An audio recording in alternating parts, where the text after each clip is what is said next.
call. Roll call for Legislative Day number 8, January 19th, 2023. Anderson? Here. Baldwin? Here. Barlow? Here. Beitman? Here. Boner? Here. Bouchard? Here. Brennan? Here. Case? Present. Cooper? Here. Dockstetter? Here. Ellis? Present. French? Here. Murphy? Here. Guru? Here. Hicks? Here. Hutchings? Here. Ide? Here. Jones? Here. Kinski? Here. Kolb? Present. Landon? Larson? Here. McEwen? Here. Nethercott? Pappas? Here. Rothfuss? Here. Salazar? Here. Schuler? Here. Scott? Here. Steinmetz? Here. President Driscoll? Here. 31 present. Thank you. Prayer by Reverend Richard Gilbert, retired from United Methodist. Welcome again. Thank you. Now, I know that these prayers are not to be political. However, I prepared this prayer today using words from Governor Gordon as they were printed in the January 19th edition of the Cheyenne paper. So if I'm not invited back, I know who to blame. Let us pray. Gracious and generous God, be pleased to hear us as we pray today for our state of Wyoming. Grant wisdom, strength, and relational skills to all who strive for the common good of people and wise use of natural resources. May government be accountable, transparent, and accessible as a firm foundation of liberty, equity, and justice. May there be embedded in all citizens a servant heart, so we may all strive to serve as well as be served.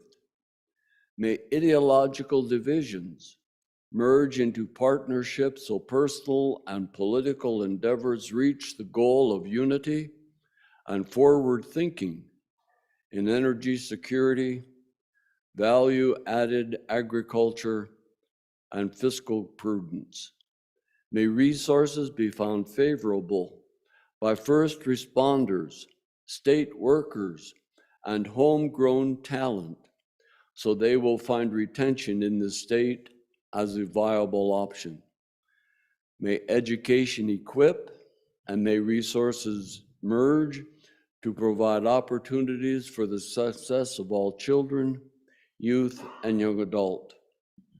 May there be the bold expectation that Wyoming will be a leading state in development and usage of resources, be they natural or personnel, and be a beacon of light within our nation. Gracious God, grant wisdom and strength to Governor Gordon, all elected representatives, and each citizen of this great state. And so we pray today. Amen. Amen. Thank you. That's got to be one of the nicest prayers I've heard here. I think we can all like that one. Thank you.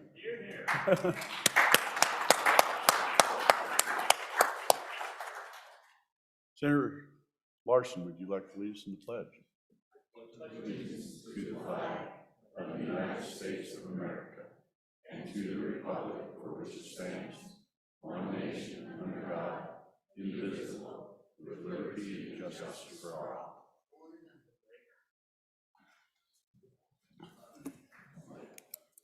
Reading, correction, and approval of journal. Mr. President, your Journal Committee reports that the Journal of January 18, 2023 has been read and recommends that it be approved. Senator Larson, Chairman.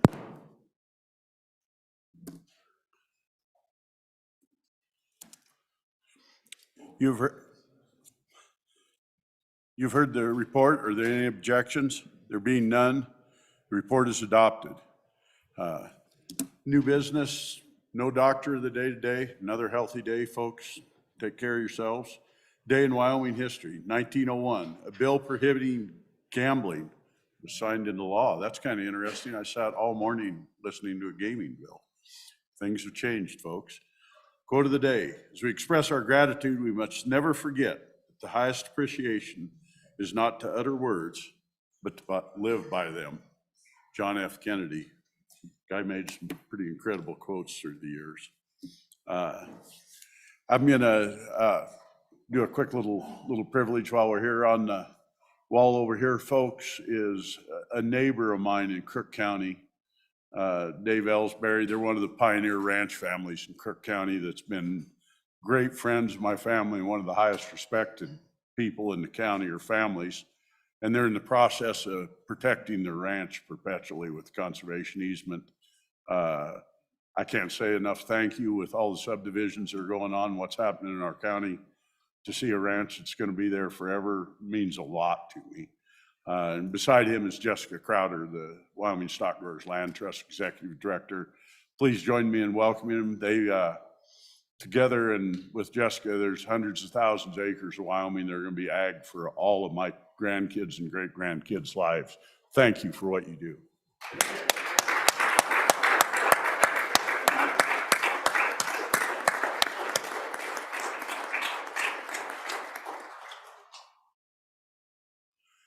Messages from the House.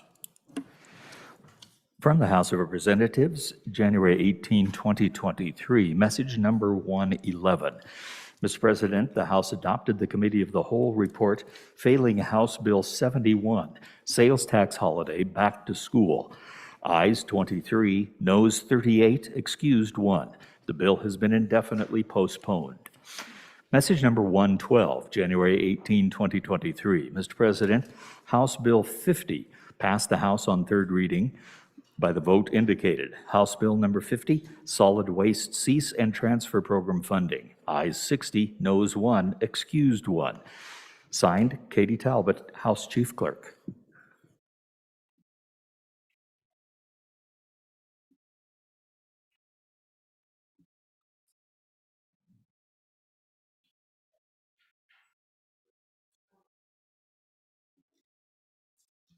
Thank you.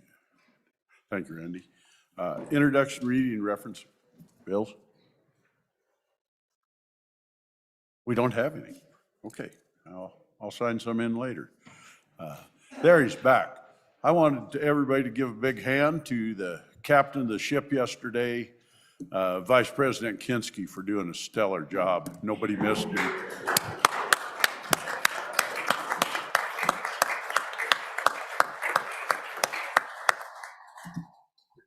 Thank you, Mr. Vice President. It's pretty sad when you're not missed at all. Nobody said that we missed you at all. Bills on second reading. Reports from standing committees. I'll back up. Thank you. January 18, 2023. Mr. President, your Committee Number 8, Transportation, Highways, and Military Affairs, to whom is referred Senate File 67, Multipurpose Vehicles, Disabled License Plates, respectfully reports same back to the Senate with a recommendation that it do pass. Ayes, Senators Boner, Brennan, Furphy, Kolb, and Pappas. Senator Boner, Chairman. January 18, 2023, Mr. President, Committee Number 8, Transportation, Highways, and Military Affairs, to whom is referred Senate File 123, Military Dependents, School Choice, respectfully reports same back to the Senate with a recommendation that it do pass. Ayes, Senators Boner, Brennan, Furphy, Kolb, and Pappas. Senator Pappas, Acting Chairman. January 18, 2023, Mr. President, your Committee Number 8, Transportation, Highways, and Military Affairs, to whom is referred Senate File 38, Special License Plates, Organ Donations, respectfully report same back to the Senate with a recommendation that it do pass amended. Ayes, Senators Boner, Brennan, Furphy, and Pappas. No, Senator Kolb. Senator Boner, Chairman. Thank you, Randy. Bills on second reading.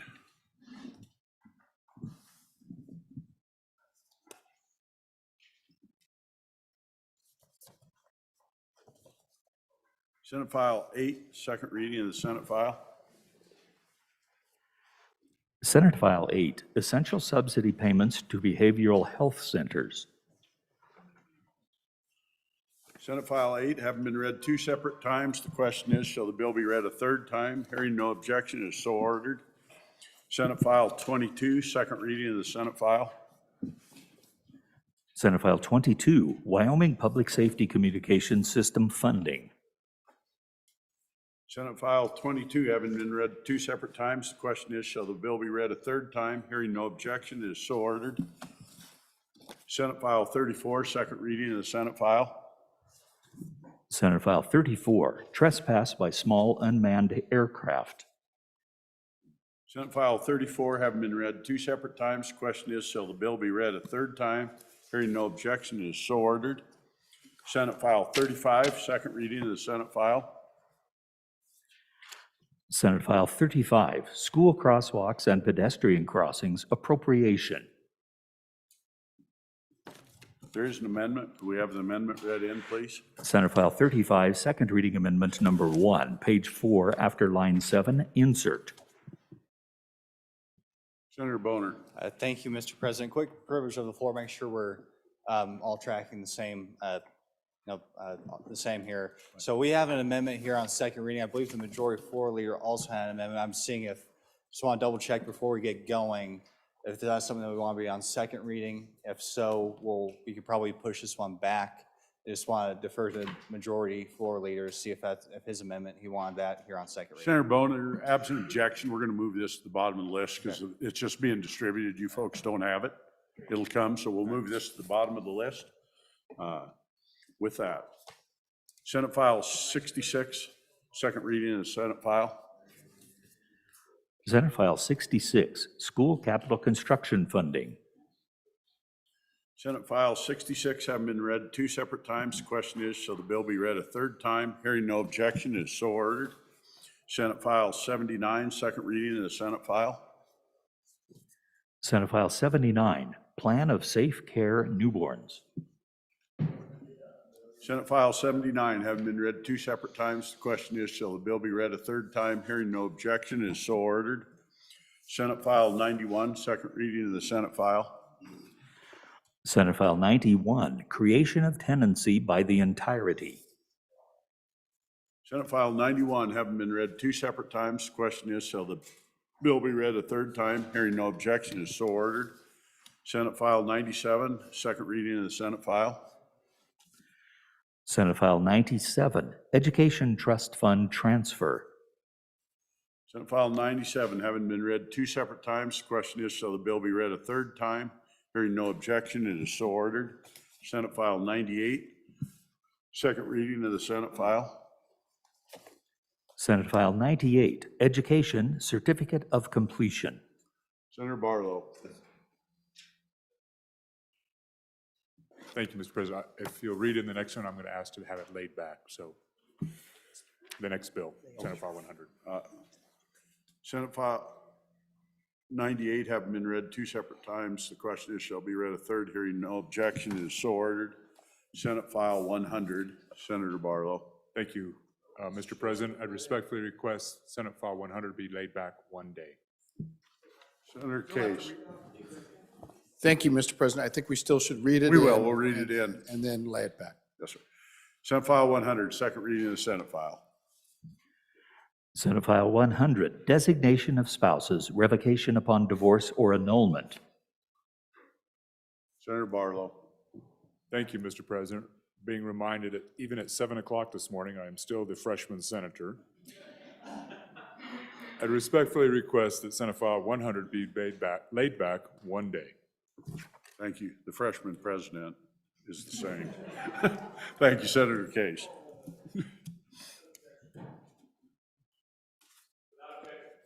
Without objection, thank you. Still a freshman, over and over again. I'm going to go ahead and reread 735 back in. We already read it in. Senate File 35, second reading of the Senate file. Senate File 35, School Crosswalks and Pedestrian Crossings Appropriation.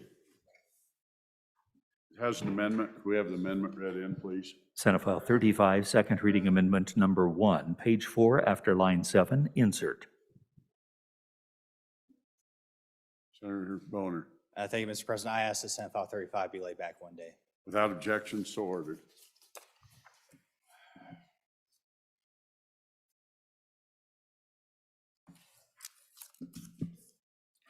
Bills on third reading and final passage. Mr. Majority Floor Leader, do we have a consent list?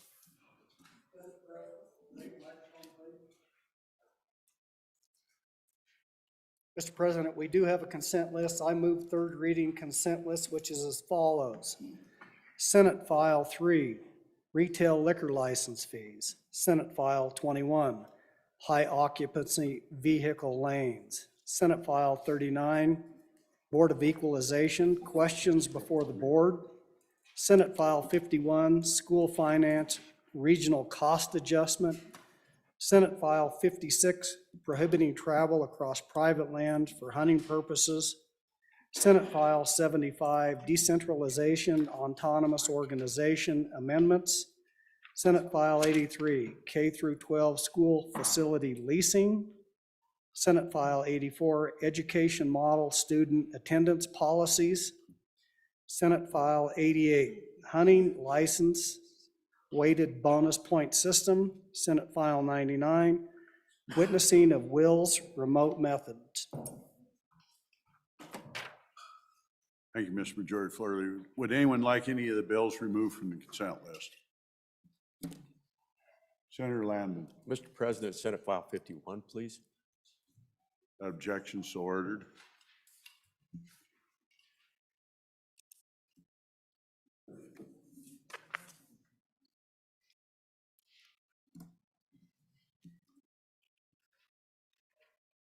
Having been read 3 separate times, the question is, shall these bills pass the Mr. Senate? President, Excuse me. Mr. Majority Floor Leader. I'd like to have Senate File 21 removed from the consent list. Thank you. Without objection, so ordered. Last chance. Thank you. Mr. Majority Floor Leader. I can find it again. We're fine. Mr. President, could I have Senate File 56 removed from the consent list? Without objection, so ordered. Going, okay, thank you. Having been read 3 separate times, the question is, shall these bills pass the Senate? Senate File 3, retail liquor license fees. Senate File 39, Board of Equalization, questions before the board.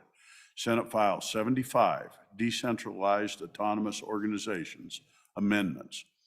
Senate File 83, K-12 school facility leasing. Senate File 84, education model, student attendance policies. Senate File 88, hunting licenses, weighted bonus points system. Senate File 99, witnessing of wills, remote methods. Chief Clerk will call the roll.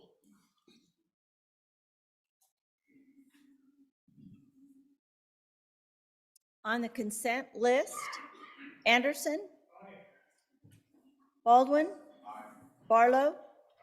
Beitman. Boner. Bouchard. Brennan. Case. Cooper. Dockstetter. Ellis. French. Murphy. Guru. Hicks.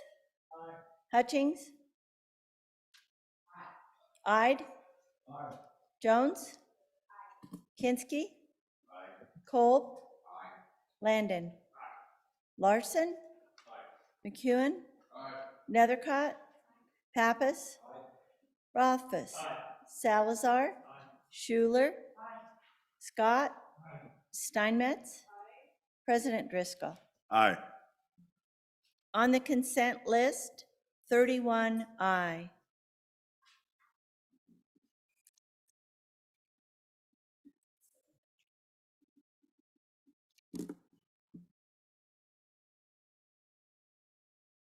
Senate File 3, are there any changes? Case? Case aye to conflict. Aye to conflict. Bouchard aye to no. Barlow aye to no. Salazar aye to no. French? French aye to no. Ide? Aye to no. McEwen? Aye I to know, Larson. I to know. Driscoll, conflict. Driscoll, conflict. Kolb, I to know. Jones?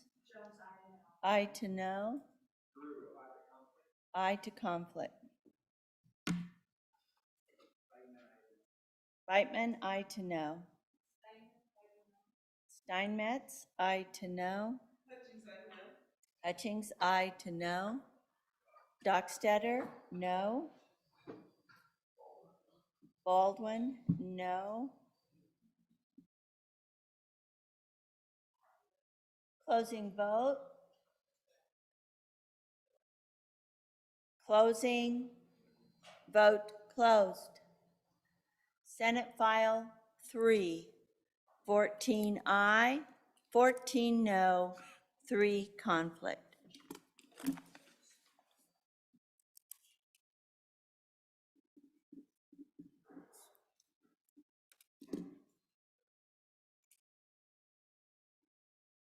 Senate File 39, are there any changes? Closing vote. Closing. Vote closed. Senate File 39, 31 aye. Senate File 75, are there any changes? Closing vote. Closing. Vote closed. Senate File 75, 31 aye. Senate File 83, are there any changes? Closing vote. Closing. Vote closed. Senate File 83, 31 aye. Senate File 84, are there any changes? Closing vote. Closing. Vote closed. Senate File 84, 31 aye.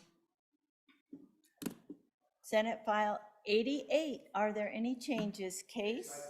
I to know. Larson? No. I to know. Driscoll, I to know. Driscoll? I to know. Closing vote.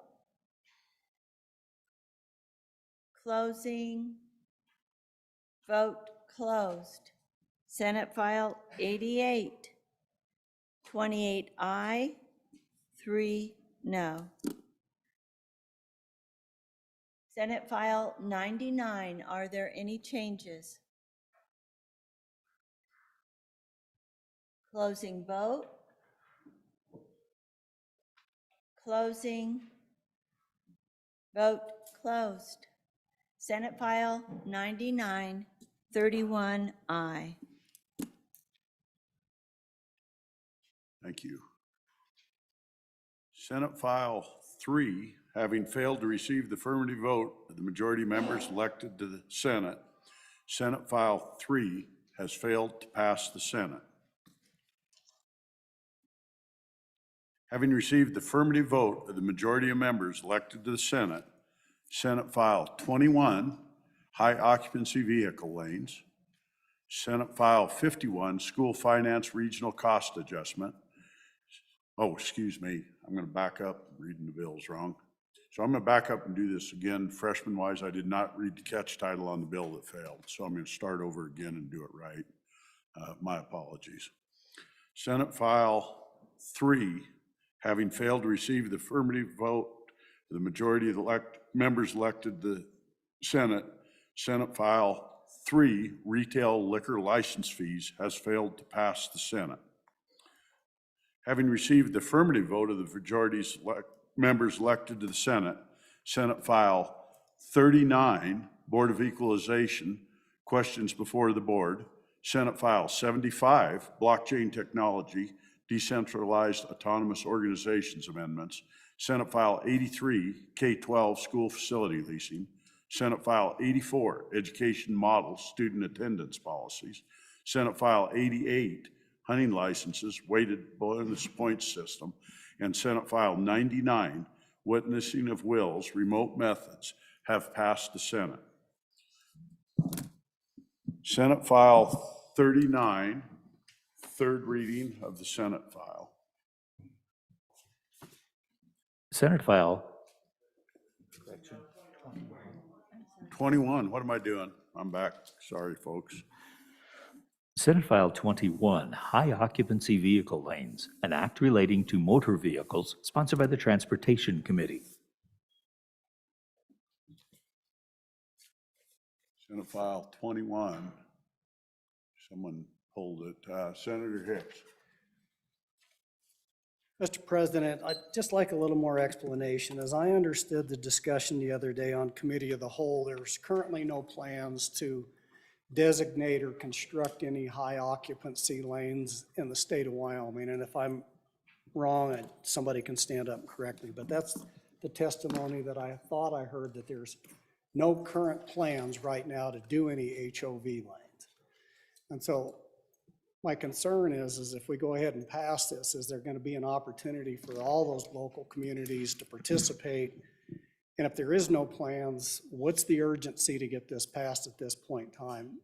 Mr. President, my preference would be is that if there's going to be a proposed high occupancy lanes designated, and they've gone through a robust public process, that then they would come back and ask the legislature for the authority to go ahead and do high occupancy lanes.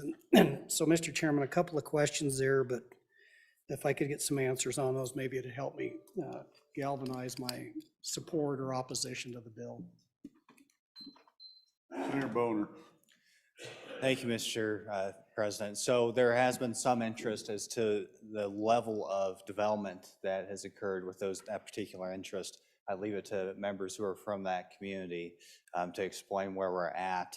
Once again, this is simply just authorizing WYDOT to do something that is fairly routine. And so we can get more information as to where we're at in the specific planning process. I don't see any harm, especially since we've made some adjustments to the consequences of not having the requisite amount of people in the vehicle. I really don't see any harm in authorizing the director to go ahead and proceed and give them the authority to do this, and the commission really to the authority to have this as an option to help with traffic flow and improve the lives of our citizens. So, but as far as the specific where a particular plan is at, I'll leave that to a senator from a part of the state where there's probably been the most advanced discussions. Once again, recognizing, from my perspective, that regardless of how far along those discussions are, I don't think that's a reason to oppose the bill. Senator Groove. Thank you, Mr. President. The good senator's right, there is no current plan, but as a lot of you know, when WYDOT when that department that works on our roads plans highway projects, they do so with what they call the STIP, and it's a 10-year look forward in projects.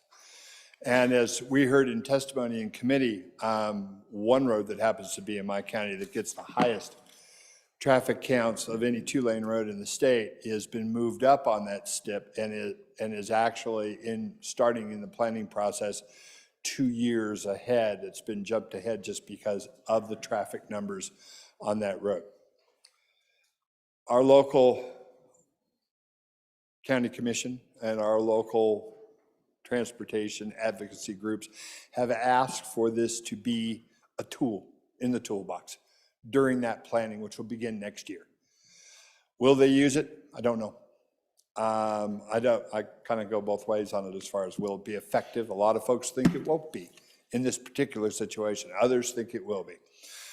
The point is that WYDOT, the folks who are the experts in moving people from A to B, want this tool in the toolbox should it become necessary, should the community decide it wants it, and should they decide it's the most effective way to move folks.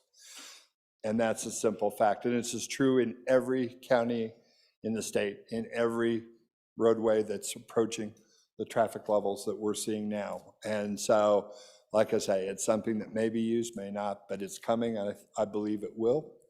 But for now, it's just like I say, a tool in the toolbox. Thank you, Mr. President. Senator Doc Stater. Thank you. As far as the planning goes, yes, I've sat in on meetings and they've been saying, well, what's one of the proposals that we can alleviate the traffic? We got all the traffic coming in from next door in Idaho, 250,000 people over there. Guess where they like to vacation? The iconic national park area of Jackson Hole. We've got all those people that live in Southeast Idaho making the commute over the pass. And I've been up there. It's a crazy place in the commute time. You mix up the commuters with all the tourists and you got problems. We're already seeing it south of the canyon. YDOT helped us address traffic problems south of the canyon with a 5-lane, first segment of 5-lane, then we're gonna do another 5-lane in the next 4 or 5 years, just to accommodate all the people that live there and are commuting in because there's 2 iconic national parks. It is central to not just the US, but the world. They travel there. And the meetings I sit in, they said, what's a solution here? And this high occupancy lane was one of the solutions. And the discussions I heard, they said, well, we need to turn to the state, we need to turn to YDOT, we need to turn to the state legislature and get that approved. So folks, that's why they're at the table now. They're asking for your help to find a solution to an area that just simply will not quit growing. Ask for your support. Senator Hicks. Mr. Chairman, and I understand the need in certain areas of the state, but let's be cognizant of what we're doing here. We're not just addressing that need in that area. Once you pass this legislation, then YDOT has the ability to go anywhere they want and do OHRV lanes, the high occupancy lanes. You've taken the ability, the only ability we have in the legislature is to control the purse strings and the laws. And if they would have come and they'd have said, for specific purposes, that we want this legislation, or which they can't, but everything I've heard is specific for this project over in one county or 2 counties, and I understand the need. I don't know what it's going to cost, Mr. President. Keep in mind, every time we add one of these on there and it's reprioritized, it comes out of the transportation funds. Most of those are federal dollars. We never get a cent. We can do this, but just be cognizant of the fact that they'll be able to go do OHV lanes in any community of the state, and you as the legislature will never have any input into that process unless you want to go back in and repeal this legislation. So I'm just concerned about giving an overbroad tool and giving up any input from the legislatures to the point that the agency can just start putting high occupancy lanes anywhere in the state of Wyoming. Thank you, Mr. President. That's my concern. Mr. Chairman. Thank you, Mr. Majority Leader. President Driscoll. Thank you.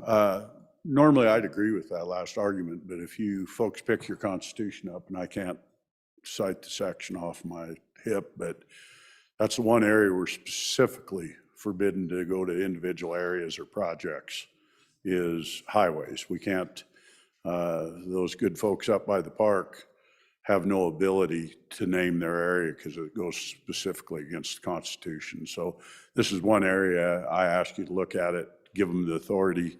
I don't think they're doing HOV lanes unless they're having problems anyway. I don't think they're fun to administer for the good agency. So I'd encourage us to do what we can to accommodate up there. And, you know, I realize it's statewide, but let's fall within the Constitution on what we're doing. Thank you. Thank you. Senator Hutchings.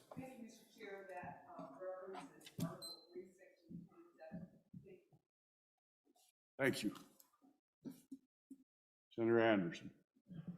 Mr. President, on and for the bill, I don't think it's the legislature's job to control and to get into the weeds on the highway department. I think we've made them an autonomous unit and given them their own authority for their money, and they have a great commission that can make decisions on this, and we have all kinds of input into that commission if we don't want HOV lanes, but I don't think we need to control them here on the floor. On and for the bill. Senator Pappas. Thank you, Mr. President. On and for the bill, I can't see any negative at all to just giving them the enforcement authority. There's no negative in my book, so on and for the bill. Senator Kolb. Thank you, Mr. President. On and against the bill. I think I've heard enough about the future expansion of the roads up there, which I believe would alleviate the need for an HOV lane. So I think that's coming, and I can't see a need to change this. Thank you, Mr. President. Senator Case. Thank you very much, Mr. President.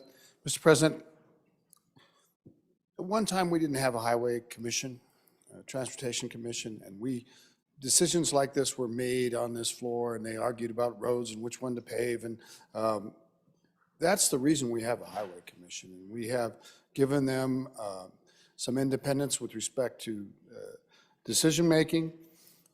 Granted, they're cutting it pretty close and saying we need this authority, but we should give them this authority so that they can plan the roads and do the job that we want them to do.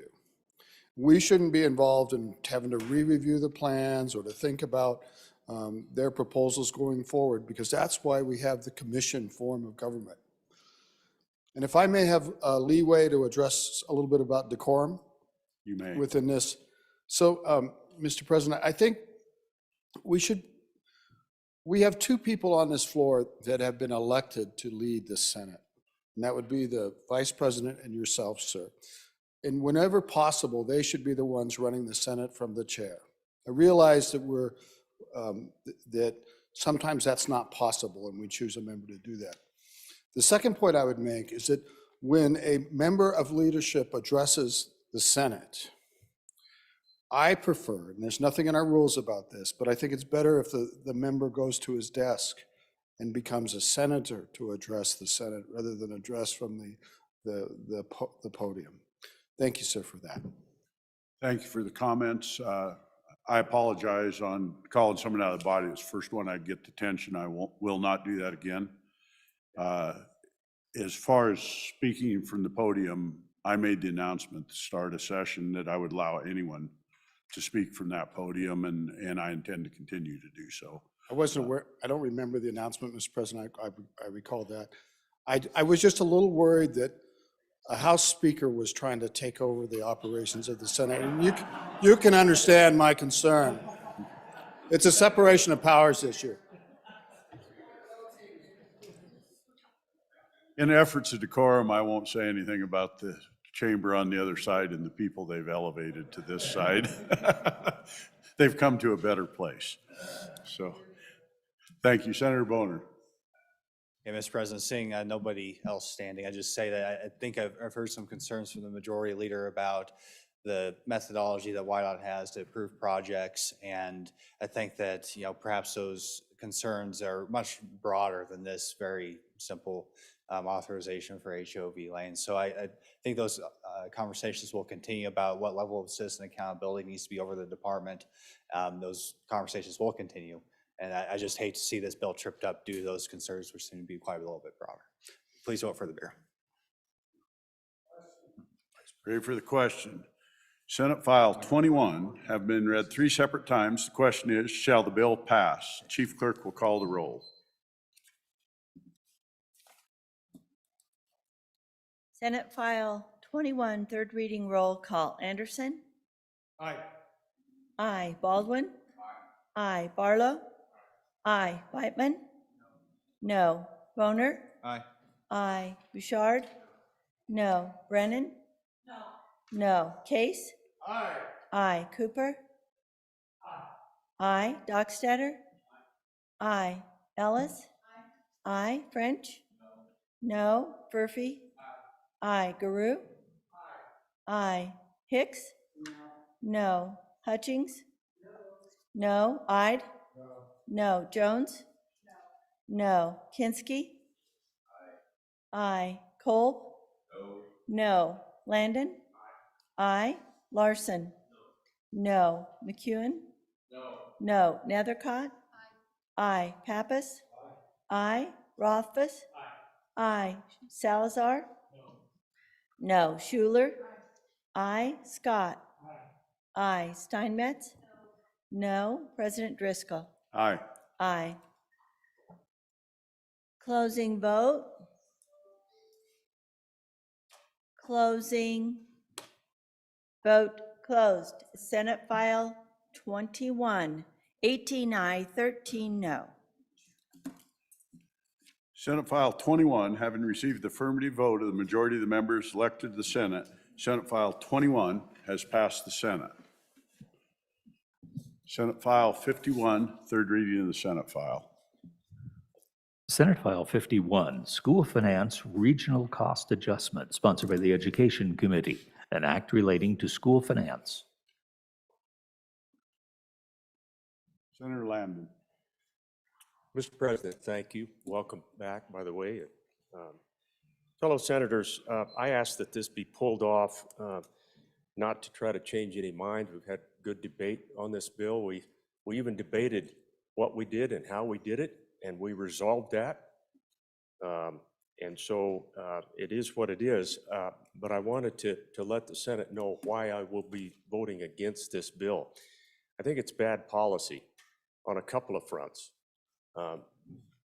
But primarily, what we're doing with this bill now is that we're saying we're going to sunset something, and we're going to pass it off to the next Senate. It just doesn't sit very well with me. I've thought about it for a couple of days, and I can't vote for that. I think if the system is broken, as it was testified to here on the chamber floor, then that's kind of like having a fence down at your ranch, Mr. President. I think we'd go out and we'd fix it right away. What we're not doing on this bill is fixing it right away. I would have far preferred if we would have said, you know what, we're going to sunset it, and we're going to sunset it now, and we're going to suggest that we put a task force on this right away. And they're going to report back to our Education Committee and on to our Appropriations Committee, and we're going to move on with a better system. We missed it on a recalibration, and then 2 years ago, we missed it again on a recalibration. So I get the fact that we certainly have some heartburn with how this regional cost adjustment operates. I suggested that it's not broken, it's just simply got a couple of provisions in it that we don't like. We ought to fix it, Mr. President, and that's why I'm going to be voting against this bill. I think we should be doing it now and not waiting until 2026. Thank you very much. Thank you. Senator Scott. Mr. President, what this bill does is it grants some relief to a couple of school districts in the vicinity of Yellowstone Park where the costs of living there have gotten out of hand for reasons that I think we all understand, and we're having difficulty retaining staff. There are multiple efforts that I think may, over the next few years, achieve some relief for that system. They're looking seriously at constructing some essentially teacherages that will help with the ability to provide affordable housing for these people. There are other initiatives in particularly one of the counties that are trying to get more affordable housing. And what this bill now does is puts a temporary Band-Aid on that problem, and we'll have to come back and look at it in a few years to see what effect the other efforts have had to solve the problem. If they don't solve it, then we need to look at the whole of the regional cost adjustment and say, what do we need to do to it to make it work for this particular part of our state, because it is not working right now. The solution long-term is not clear to me at all. There was a fear that the temporary solution, if allowed to become permanent, would just act as a permanent escalator in our school funding and might escalate it in some other areas too. So I think it is appropriate to say, let's look at it then and grant some temporary relief now. And the need for the temporary relief, I think, is quite clear. So I think we're in a good place with the bill as it stands right now. We will need to revisit this whole issue. We will need to hammer out a compromise as to how we're going to treat it, because I understand there's some factors in that are keeping us from adjusting the regional cost adjustment, as it may need to be adjusted. But the symptom is that right now it isn't fixing it for a couple of the school districts. And the bill as it stands right now gives a temporary fix with the ability, once we see whether or not these other efforts, how effective they're going to be, whether they fix the problem or whether we need to make some more permanent adjustment to the formula for regional cost adjustment, Mr. President. So I urge the Senate to adopt the bill. Senator Dockstader. Thank you, Mr. President. Fence is broke on your place, fence is broke on my place too. We're losing good people. Costs too much to live there. And the love of Wyoming is coming your way too. And you're going to be facing the same challenges as we are out in the far west. This was a solution for now while we get it worked out. To give you an idea, our schools are not just the only place where we're looking for those solutions. I'm associated with a co-op. We've reached out, bought land. We're going to put up houses for our people. We're reaching out to state agencies and say, you want to share, you want to work with this, because the problem is not going away over there. And to say that we're going to delay the fix doesn't help us with a problem that's here right now. So we're simply asking this body, people in this building, to give us some support while we get it fixed. I agree with the good senator from over in Natrona. Needs a better solution. Right now, our fence is broken. We're looking for some help and seeking it through this piece of legislation. Ask for your support. Thank you. Ready for the question? Senate File 51, having been read 3 separate times, the question is, so the bill pass. Chief Clerk will call the roll. Third reading roll call, Senate File 51. Anderson? No. Baldwin? Aye. Barlow? No. Beitman? Aye. Boner? Aye. Bouchard? No. Brennan? Aye. Case? No. Cooper? No. Docksteder? Aye. Ellis? Aye. French? No. Furphy? No. Guru? No. Hicks? Aye. Hutchings? Aye. Ide? Aye. Jones? Aye. Kinski? Aye. Kolb? Aye. Landon? No. Larson? Aye. McEwen? No. Nethercott? No. Pappas? No. Rothfuss? No. Salazar? No. Schuler? No. Scott? Aye. Steinmetz? Aye. President Driscoll? Aye. Aye. Closing vote. Closing. Larson? Larson, aye to no. Closing vote. Closing vote. Barlow? No to aye. Closing vote. Closing vote closed. Senate File 51, 16 aye, 15 no. Senate File 51, having received the affirmative vote of the majority of the members elected to the Senate, Senate File 51 has passed the Senate. Senate File 56, third reading of the Senate file. Senate File 56, prohibiting travel across private land for hunting purposes, sponsored by the Judiciary Committee, an act relating to game and fish. Senator Hicks. Yeah, Mr. Chairman, I just pulled this off because I still wasn't 100% sure what we were trying to do here. I thought I knew what we were doing, but as a discussion with other members of the floor over the last day or so, I think there's a lot of confusion out there. So if we could just have a brief explanation of exactly what the problem is and what we're curing with the bill, I think would be helpful for clarification. Thank you. Asking for volunteers. Senator Cooper. Thank you, Mr. Chairman. People have tried to read a lot into this that's not there. I think the purpose of this bill is basically one thing, to give the game wardens the tool they need to issue a criminal trespass when someone is in the wrong place, so they don't have to sit there for 2 or 3 hours waiting on the deputy sheriff to show up.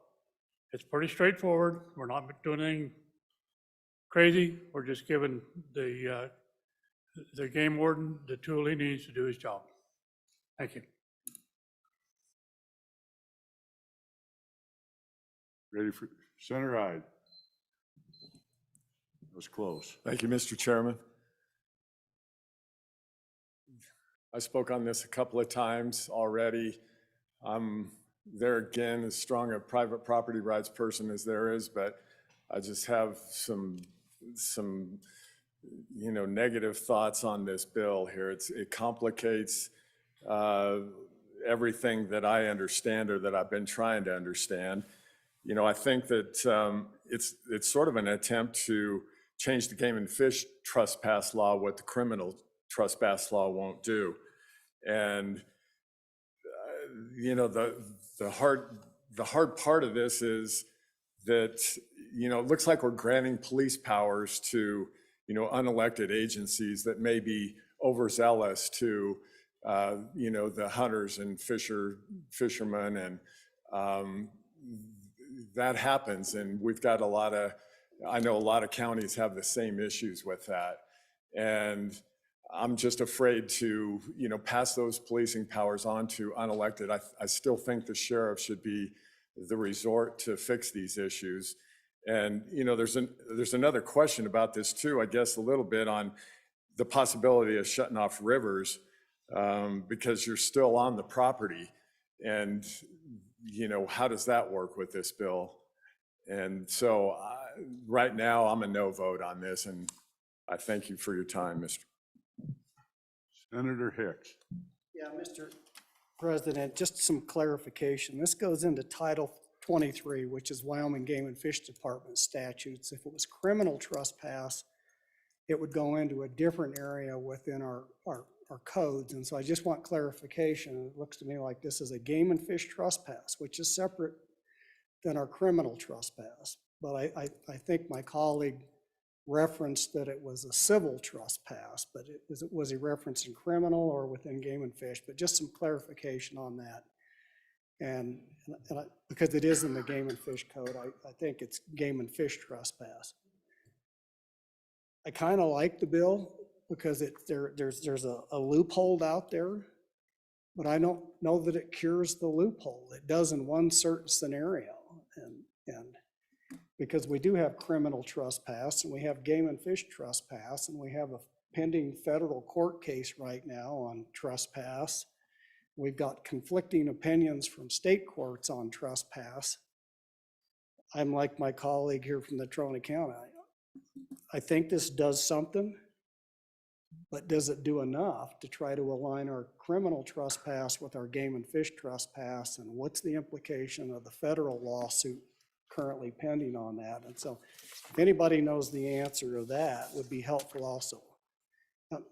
Mr. President, this may just be one step in a long journey, but I think we need to recognize this has the potential also of unintended consequences based on the federal, and I guess I don't know if it does, because that, again, that's a criminal trespass. And so I'm still a little bit confused. I think it's a good thing, but if somebody can just explain how this would potentially play into, I don't think a sheriff's deputy can come out and prosecute under a game and fish code, but that would be something that would be helpful too. I think only a game warden can issue a citation under these statutory provisions, not the sheriff's department. But if somebody can help me for clarification on that, would be helpful also.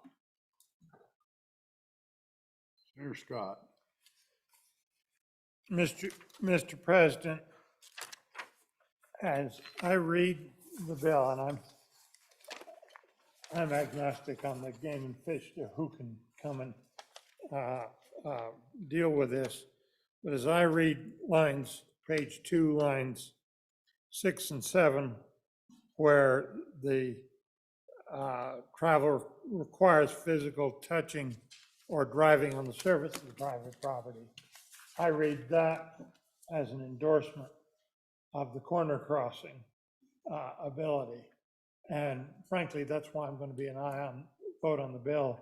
We've got a circumstance in our community where we need to have that.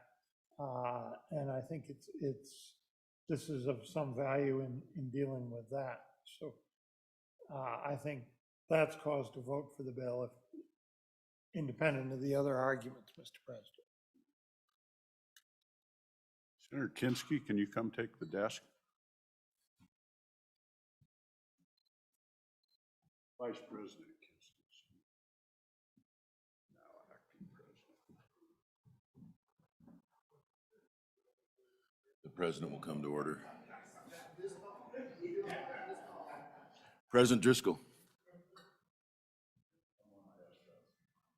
John. Oh, you're, I'm sorry. Right now. Gotcha. That's right. Thank you, Mr. Chairman. Just a couple points of clarification, and I am for the bill at worst. It's clarification of some existing laws.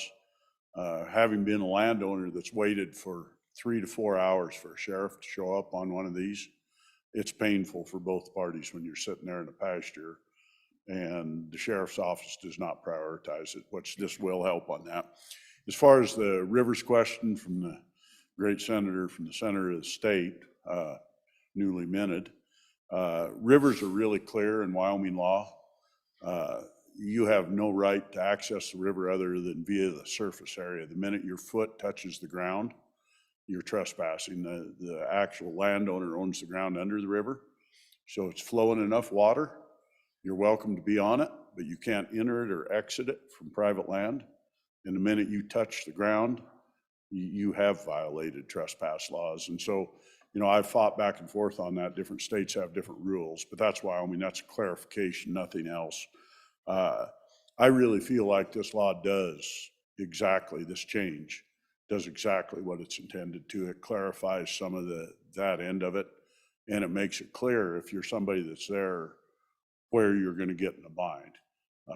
It makes it better. It helps the hunter and the sportsman and the person that's out there, and it helps the landowner because you know where you're at. The worst thing you can have as a landowner, if you're an honest one, is to get some guy cited for trespass that really shouldn't have been cited for trespass. I mean, I've been there, and the guys that are honest, they're trespassing on you. Generally, I just say, please, let's look it over. The guys that are dishonest, most of them understand it, and it really should, different times, have a sheriff's office come to do it because they're repeat offenders. We've dealt with the same people over and over again. If you live next to a national monument, I can guarantee you get to see the same people come because they think they've got rights on your place or to cross it. So I encourage you to vote for it. At worst, it's a clarification of the bill, and it actually is a good one. Thank you.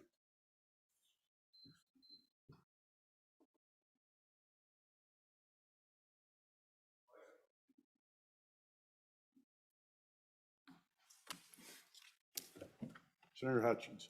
Thank you, Mr. Chair. I really don't have any skin in this game, but I keep hearing talk about a game warden being able to do one thing and the sheriff being able to do something else.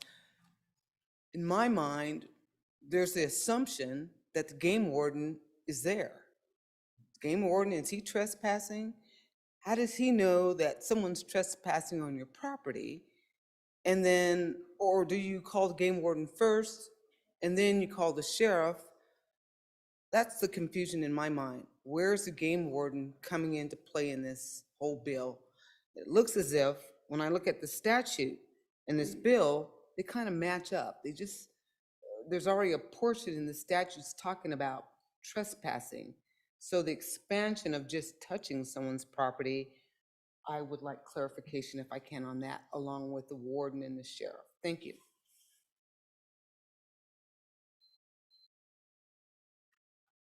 Senator Boner. Hey, Mr. President, I'll give that one a shot. I'd say most of the time, and I could be corrected, that landowner's gonna be one calling law enforcement. And just like the president said earlier, I mean, if you find a trespasser, 95% of the time, you can just work it out and see if they need help. I mean, what's going on? I mean, just my personal experience, we're on a river, the North Platte, and, sometimes folks have an accident on their canoe or wherever the case may be, and, at no point is law enforcement ever involved in that. The problem comes when you have somebody on your land who doesn't leave. And so depending on what they're doing, whether they're just there hiking, that would be a criminal trespass. If they're hunting, that is different. It's very different. The state has a responsibility to manage wildlife. That's the state's responsibility. Game and Fish is the agency that does that. So I guess we can, if you're concerned about not have enough citizen oversight of Game and Fish, it's the first time I've heard that one. You run a bill to have the Game and Fish Commissioner be directly elected, I guess. But there's different priorities. With criminal trespass deals with protecting your property rights. Game and Fish deals with property rights, sure, but mostly the focus is on protecting wildlife. And so depending on the situation, that's who gets called. And that's why it's important that we have these Game and Fish trespass laws. And given the nature of some of these interactions, I think the clarification is important. Lets everybody know where they stand or where they shouldn't stand while hunting. And I hope that's beneficial to everybody. So on and for the bill, I hope that helps my colleague from Laramie County. Senator Ellis. Thank you, Mr. Chairman. Not to pile on, but I think the addition of the words "to take" on the bottom of page 1 going on to page 2, that term "to take" is a term of art in the statute. It means to hunt, catch, capture, shoot, trap, kill, or possess, or attempt to hunt, catch, capture, shoot, trap, kill, or possess. So I think one loophole I see in here is if the person's entering the property, but they unsuccessfully hunted, then the Game and Fish has no recourse. So this is intended to kind of catch any person that's on there with the intent to do those things. Right now, it's limited, that you had to have done that in order for them to issue the citation. So I think they're trying to close this loophole. It shouldn't matter whether or not you were successful with your hunt, your intent to capture some animals. It's that you were there with that purpose. So that's one loophole I see this trying to cover, and just wanted to make sure that we were all aware of that definition. It's an important one. Thank you. Ready for the question? Question is, Senate File 56 have been read 3 separate times. The question is, shall the bill pass? Chief Clerk will call the roll. Third reading, roll call, Senate File 56. Anderson? Aye. Baldwin? Aye. Barlow? Aye. Beitman? No. Boner? Aye. Bouchard? No. Brennan? Aye. Case? Aye. Cooper? Aye. Dockstader? Aye. Ellis? Aye. French? Aye. Furphy? Aye. Guru? Aye. Hicks? Aye. Hutchings? Aye. Ide? No. Jones? Aye. Kinski? Aye. Cole? Aye. Landon? Aye. Larson? Aye. McEwen?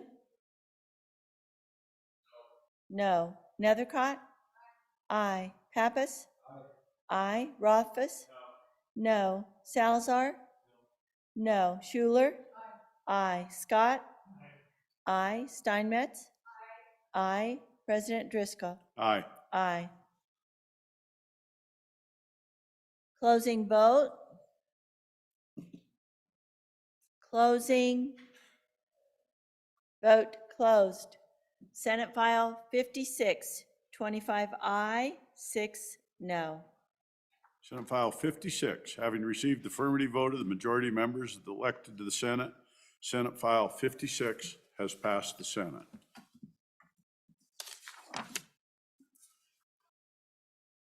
Mr. Majority Floor Leader, we are in that order of business, consideration of bills on general file. Mr. President, I move that the committee, Mr. President, I move the Senate resolve itself into committee of the whole. All those, you've heard the motion. All those in favor say aye. Those opposed, no. Motion is passed. Now we have a seasoned one in the chair. Senator Doc Stater, take the chair.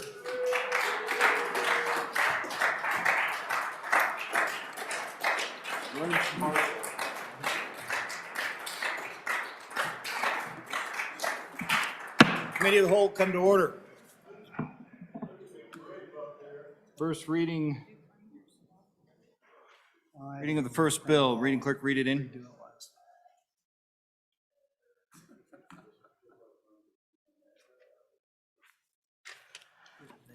Senate File 53, Wyoming National Guard Medical Insurance Premiums, sponsored by the Transportation Committee, an act relating to Defense Forces and Affairs. It was referred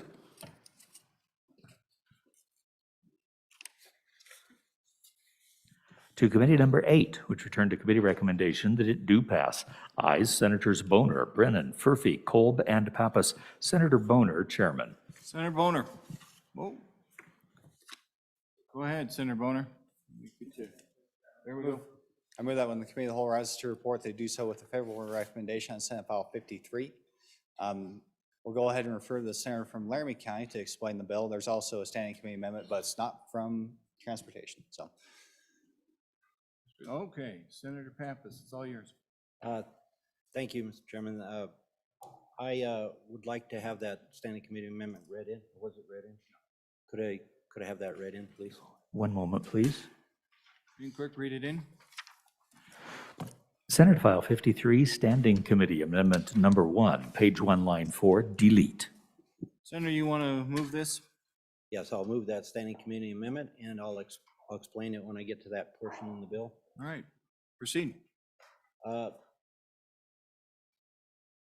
Fellow senators, this bill again comes to you from the Interim Committee of Joint Transportation and Military Affairs. This is regarding insurance premiums for National Guard members who go on state active duty. When Guard members who are called to federal active duty, they're covered under the federal system. However, when the governor calls up any member of the National Guard for state service, for emergencies, what have you, that's a different call-up. That call-up requires that the Guard member have insurance, health insurance. To that point, these Guard members, as you know, are coming out of the private sector, and so they typically have their private insurance, or some of them do elect to have TRICARE as their insurance. So the intent for this bill is a retention bill. Too many times the person who is asked to go on state active duty really has difficulty, because when they're leaving their employer for state active duty, a lot of times that employer won't provide insurance after a certain time if you're not there, or if you don't have insurance and you're uninsured, then you can't provide state active duty because the state requires medical insurance. So the intent of this bill is to provide a benefit, insurance premium, based on the TRICARE reimbursement, or the TRICARE cost for insurance. Every Guard member can get TRICARE, and so while it's probably less expensive than what they're buying outside on the market, nevertheless, we have decided that the bill has anticipated that it's too difficult to try to figure out what each person's premium is and try to reimburse that premium. It's just too much. So we selected, the bill mentions TRICARE. That's roughly around $7 a day, active duty. So if they're on active duty, should this bill pass, they would be able to become insured under TRICARE, they would get reimbursement either to pay for their TRICARE or to offset any private insurance they may have. So if you'll look at the bill, there is an appropriation for that, and it there's actually two costs. The appropriation for the actual insurance is you'll see it on page 3, line 10, $55,000. And then there was a request for, on page 2, lines of section A, basically, 15 through the end of the page, of $48,000 for a half an FTE to manage this program. Now, let me move to the amendment because the amendment affects both of these costs. This half FTE, there are two other bills that are starting on the other side of the Capitol building here. They also require another half FTE. Folks, the amendment was just passed out. Make sure you see it on your desk. Proceed, please, Senator Pappas. Thank you. And please. Mr. Chairman, if we're going to discuss that amendment, has it been read in at this time? You read in and moved. All right, thank you. Yeah. Oh, read in, but we got to have you move it. I think I moved it, but actually I shouldn't have moved it if I have, because I'm speaking to the bill. I'll move it in a second. Okay, go ahead. Okay. So the bill requires or asks for a half an FTE. The other two bills down in the other house, or the other chamber, also require a half FTE. What they're looking for is one body to manage all three programs. And so if this was the only bill that passed and the other two down there didn't, they wouldn't need about an FTE or a half FTE that's shown in this bill. So can I move that amendment right now? Go ahead. So I move amendment, Standing Committee Amendment number 1.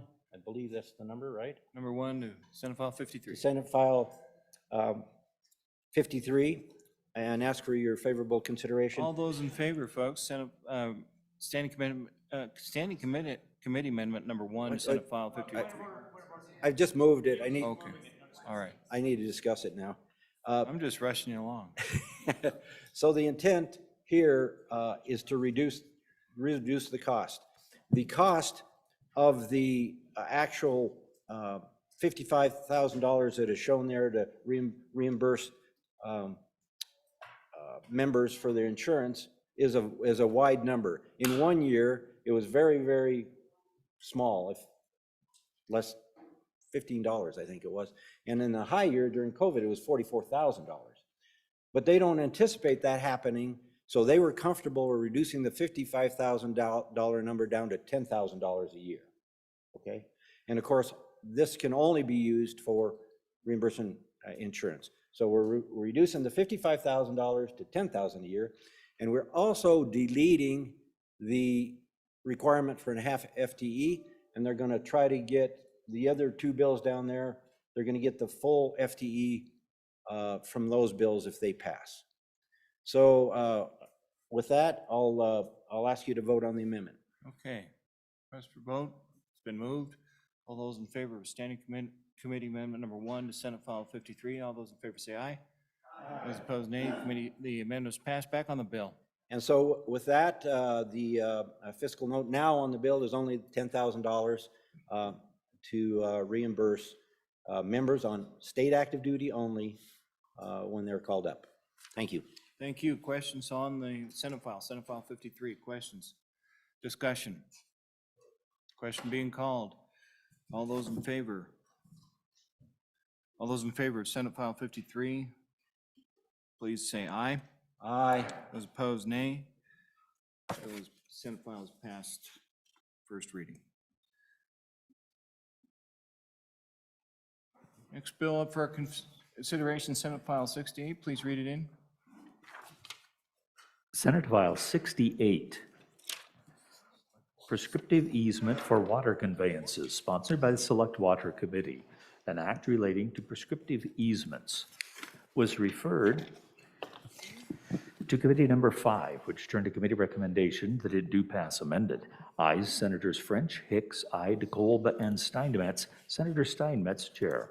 Senator Steinmetz, you want to take this and give us some instruction too on what you want with the amendments here?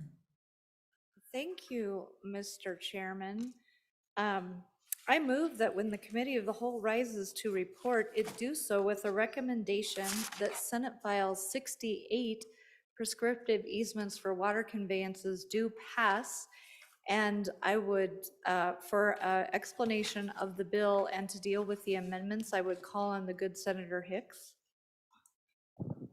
Majority Floor Leader Hicks.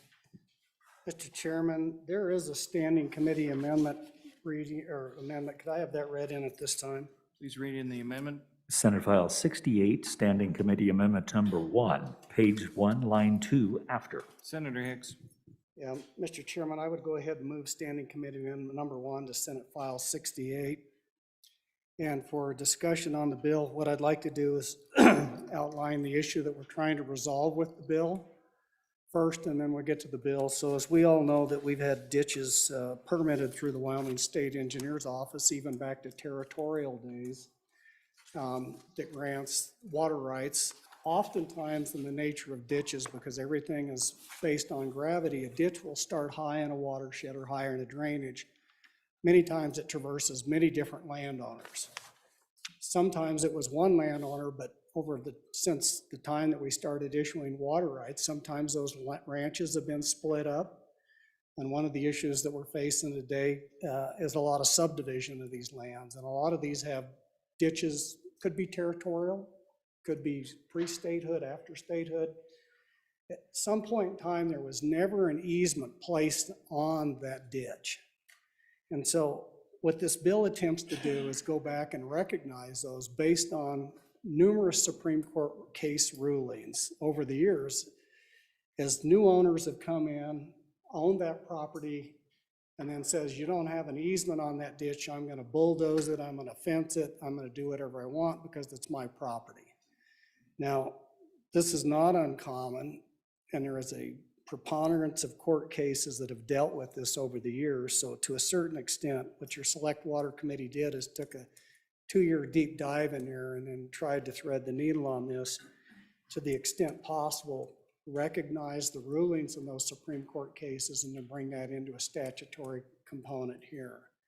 So that's the nature of the problem we're trying to deal with. This is where you have a ditch that may have a long-standing water right on it. You've used it for a long, long time, but there was never an easement filed on it.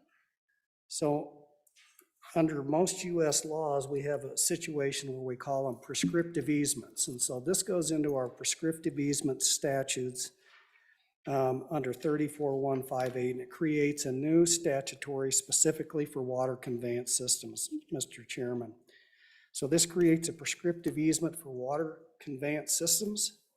They would have to be maintained for at least 10 years. That's kind of the US standard and the Wyoming state standard. If you haven't used this for 10 years, you can't go in there and claim a prescriptive easement across somebody else's property for the purpose of having a water conveyance system. Mr. Chairman, the use of that ditch has to be continuous and uninterrupted. If it was in 1890, you have had to continue to irrigate with that over that period of time, or some period longer than 10 years. It also has to be open and notorious. In the terms of the court means is that is open and that you as the landowner knew somebody was using that ditch on your property. You were aware of that activity was going on. And it would also, for the ability to have a prescriptive easement, it also has to be adverse. And so adverse means you don't have, the landowner has not granted you an easement. They don't necessarily agree that you should have that. So it has to be an adverse possession.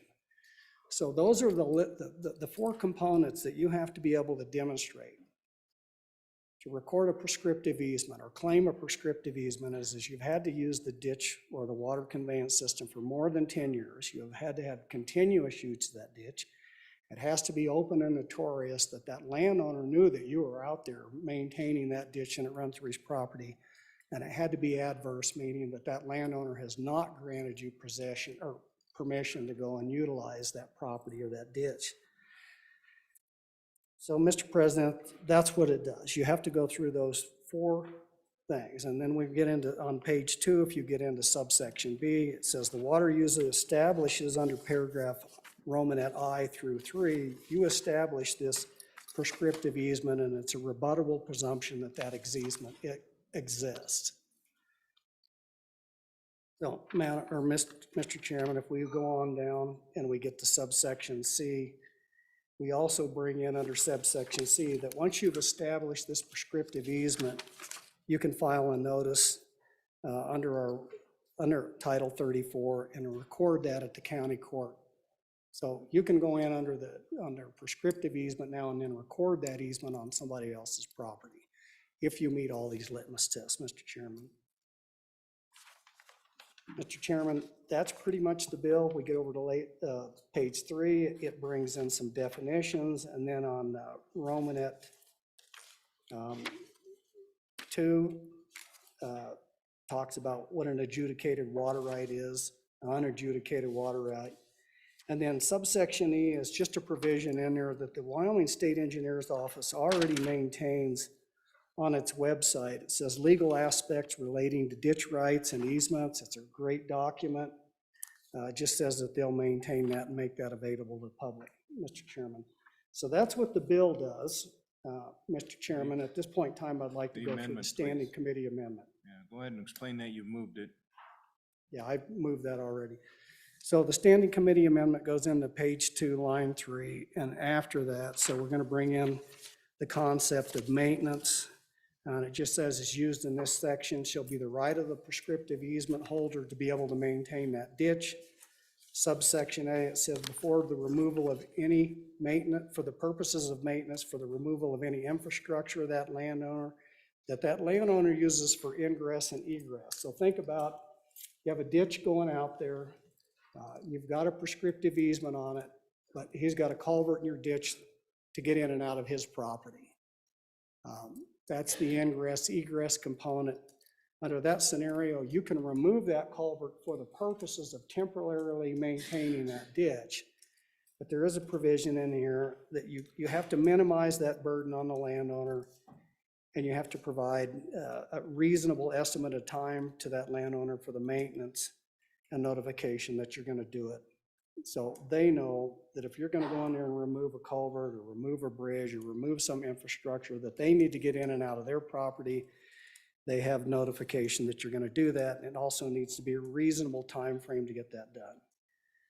Mr. Chairman, the next section of the amendment goes to page 3, line 10, and it brings in the guidelines that establish the width of the easement. It doesn't prescribe an absolute width.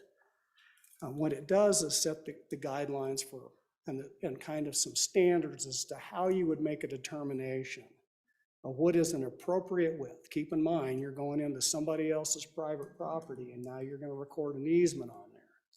So this sets up the guideline under under number E, Mr. Chairman. The width of the prescribed easement for a water conveyance system shall be based on the size and the volume of the water of the conveyance system. In other words, you don't need a 50-foot easement if you got a ditch that's only this wide and carries 2 CFS. It has to be consistent with the volume and the size of the ditch. Conversely, we have places in this state that have 1,500 second foot.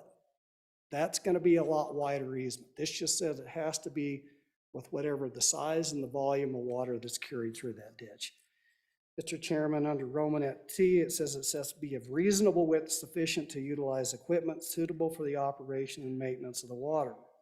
So once again, if you've got a little ditch and it only carries 1 or 2 second foot, you probably don't need a 330 cat excavator that's 12 foot wide to get in there and clean that ditch. just a simple tractor with a V-ditcher will get you. So that, under that scenario, that width is gonna be much smaller than, again, back to a canal that carries 1,500 second foot.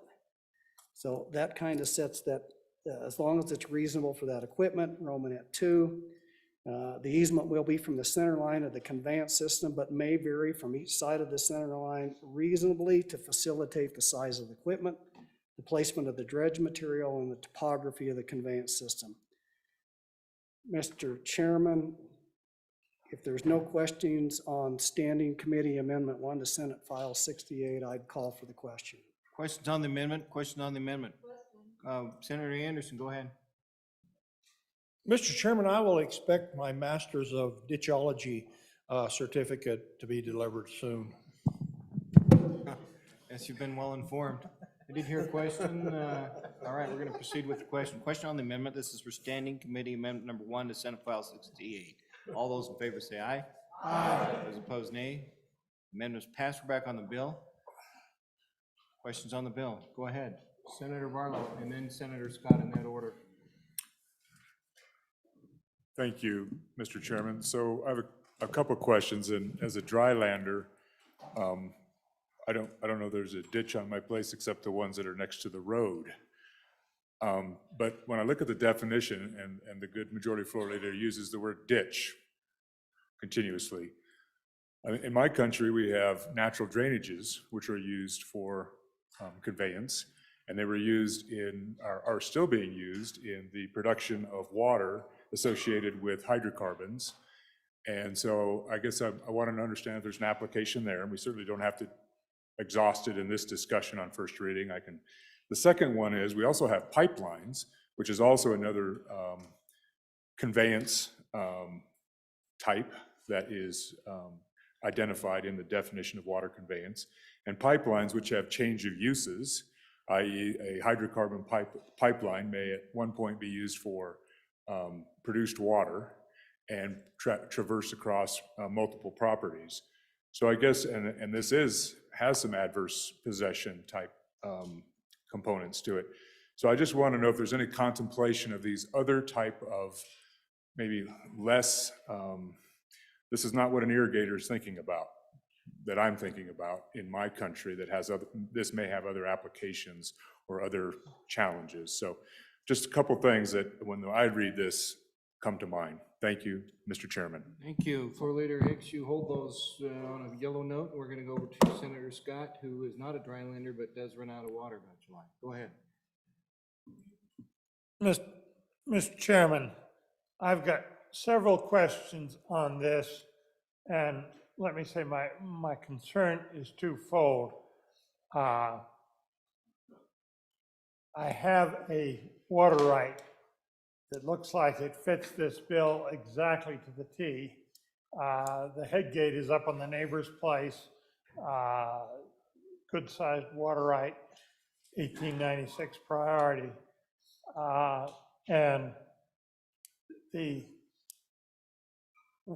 I had a circumstance where the property upstream was for sale.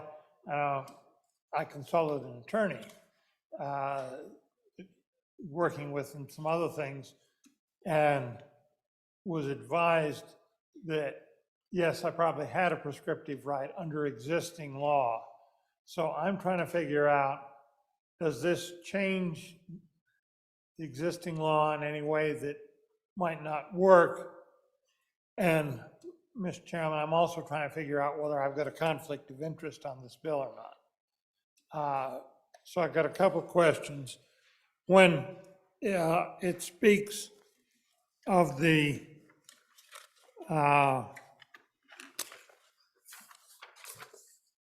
water right being continuous and uninterrupted, what does that mean? My ability to use that ditch is interrupted by state regulation virtually every year. The water right goes out of priority. Average time is about the 4th of July. So yes, my use of the ditch gets interrupted every year, come back and use it again.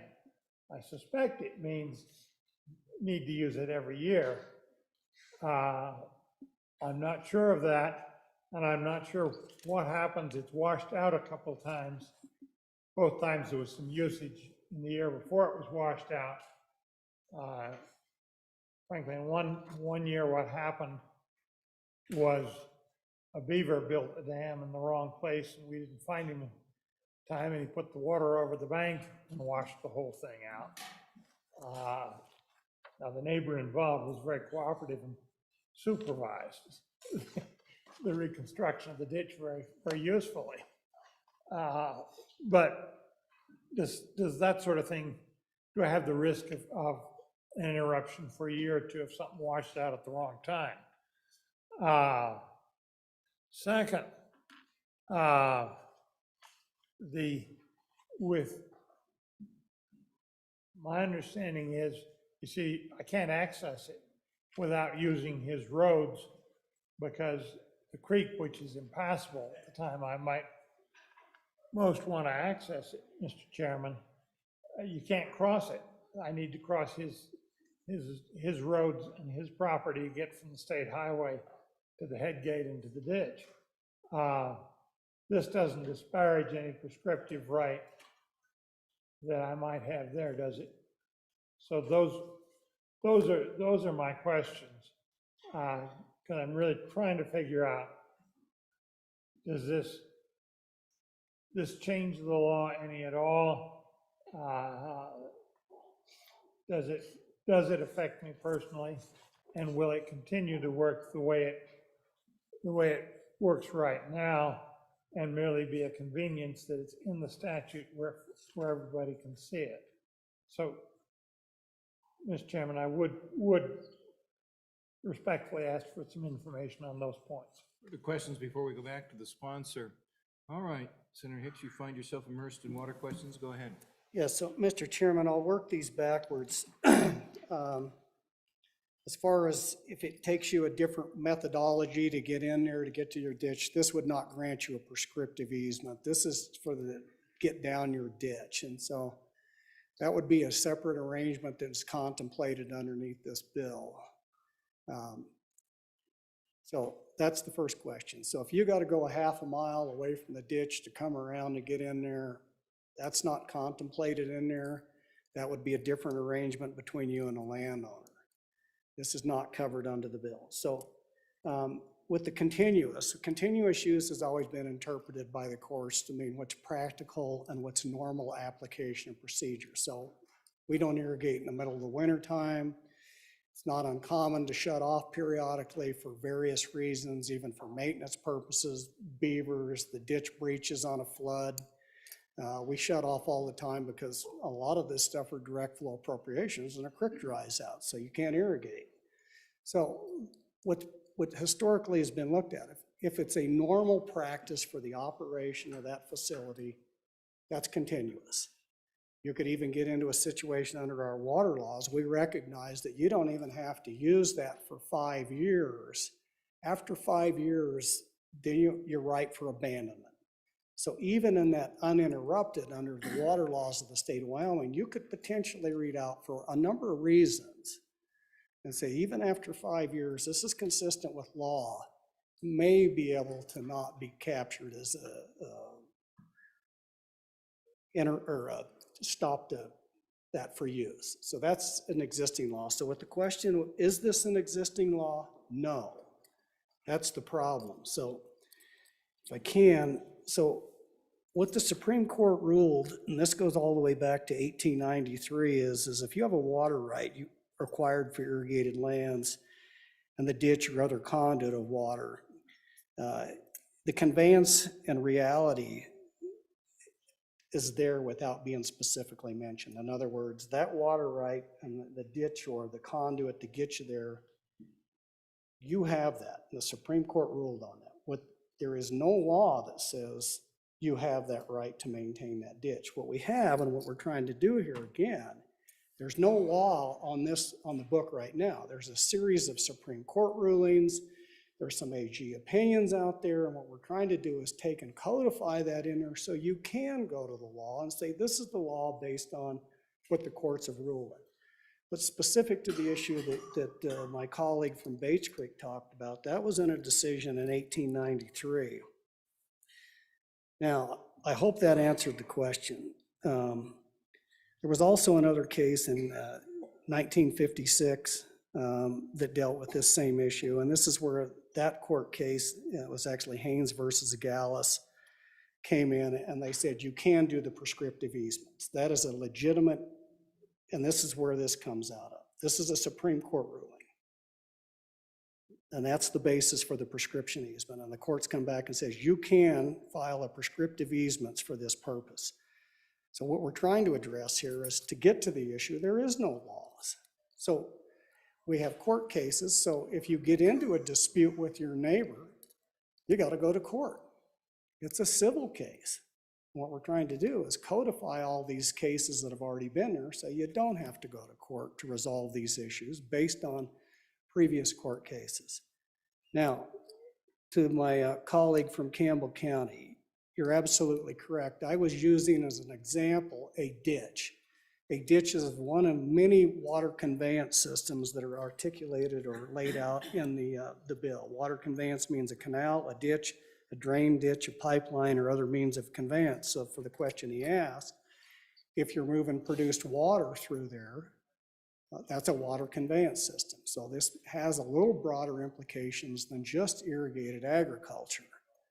It could be a municipal water pipeline that's been, I have one in my neck of the woods that was an old wood stave pipeline that ruptured last year. That comes to mind, that goes back, it's been a long time since we had wood stave pipelines, and so this would be covered underneath that. The question is, it really comes down to the prescriptive easement, and I think that's the point.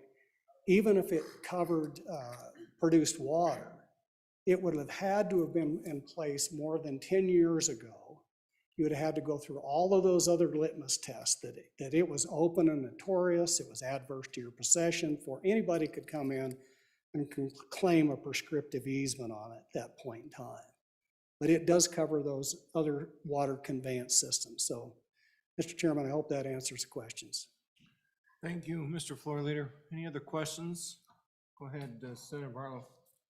Thank you, Mr. Chairman. So on that note, and I do appreciate the clarification and I guess ratifying my understanding of the intent of the bill, was there any discussion in the Joint Ag Committee about a cautionary approach to beneficial use? Because beneficial use under Wyoming water law, which of course the majority floor leader is much more familiar with this, is very broad. And what we're generally consist of it is for agricultural purposes, and this bill certainly probably has the broadest application of that. But when we start talking about municipal purposes and et cetera, then we start talking about getting into eminent domain issues where maybe there isn't already an easement, and then this could be used instead of eminent domain proceedings, this adverse possession.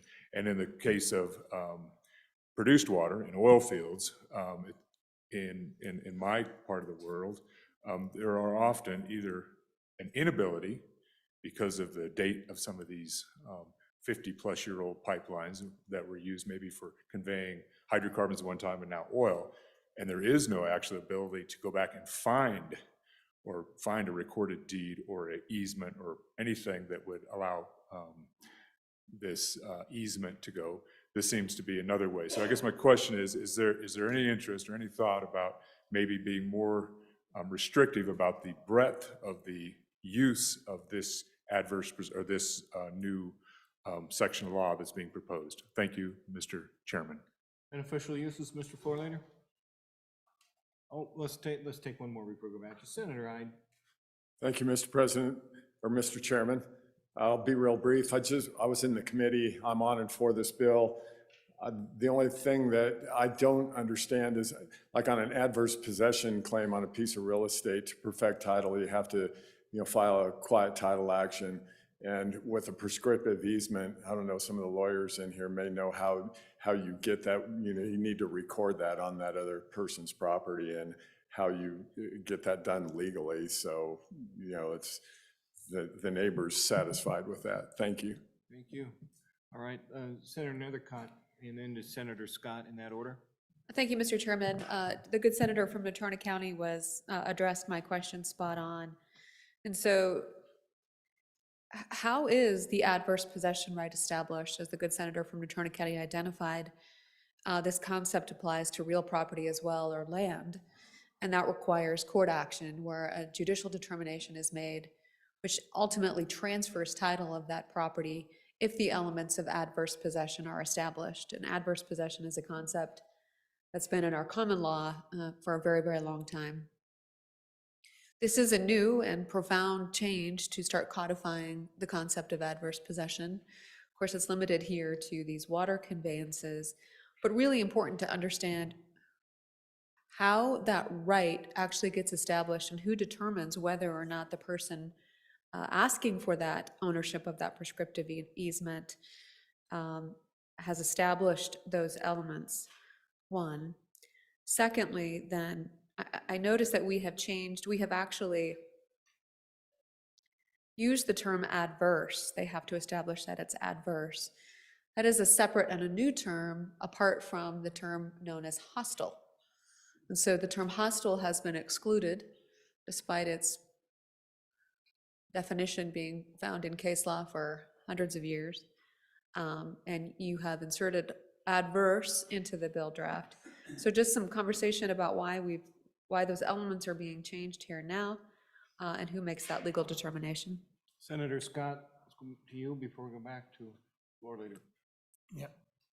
And, Mr. Chairman, I frankly did not understand the answer on the question, does the existence of this, would the existence of this law prejudice a claim to a prescriptive easement for using the guy's roads to get to it in the first place?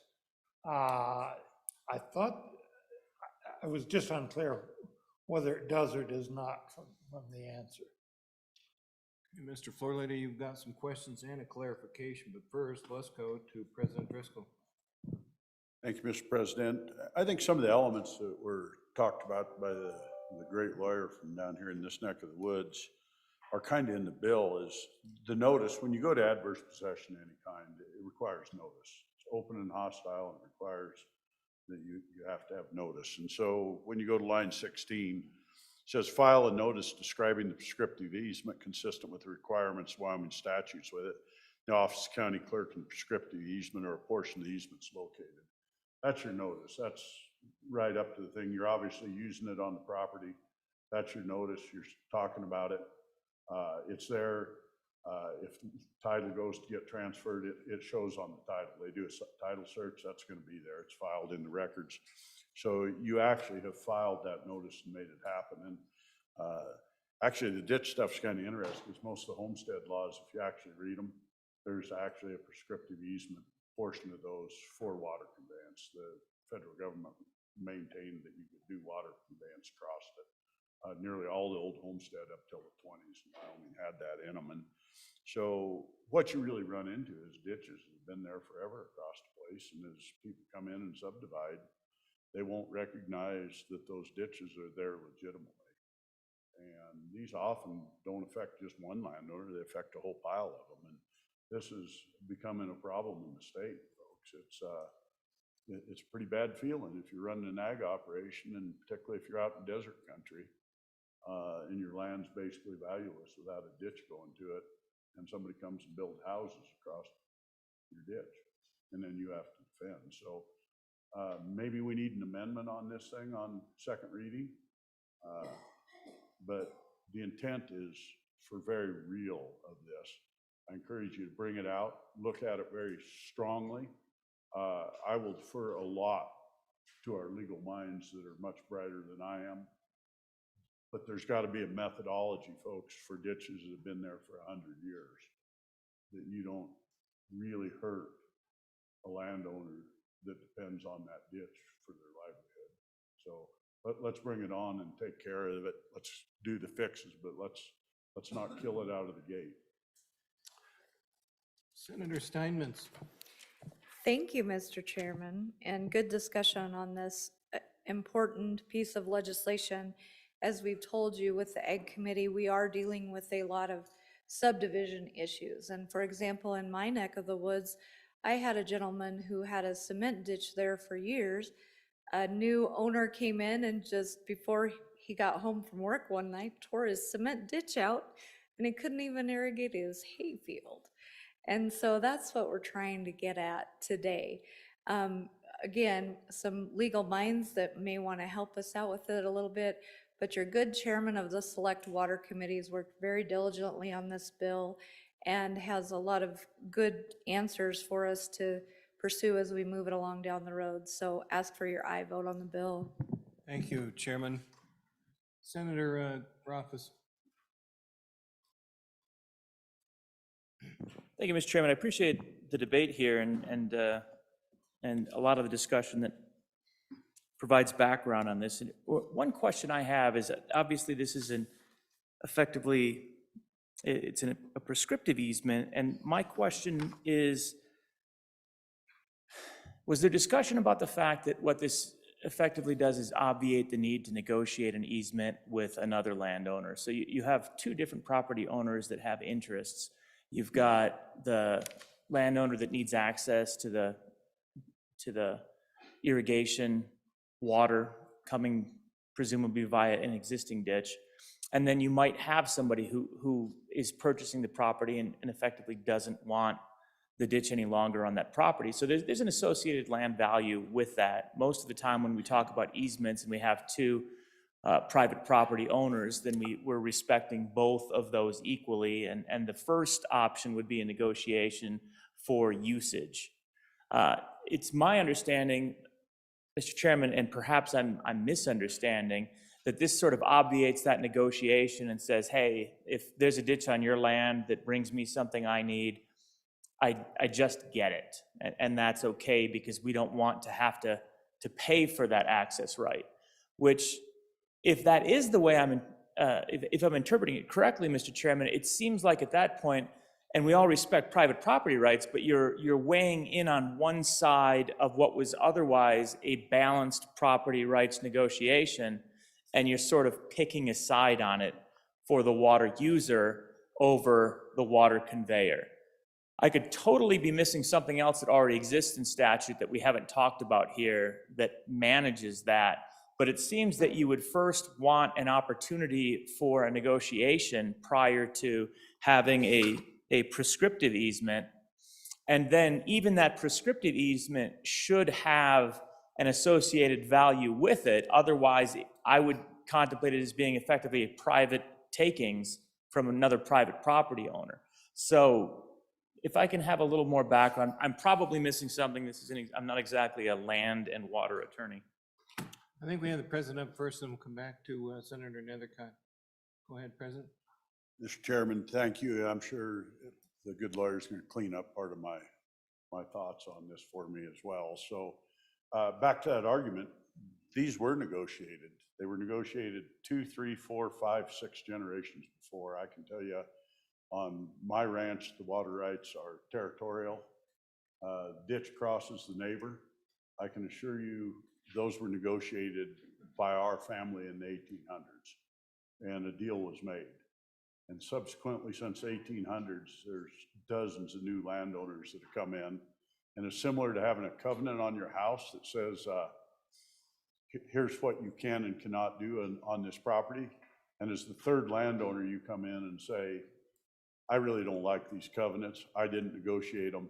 Now let's renegotiate them and you pay me for them because you need to pay for that right.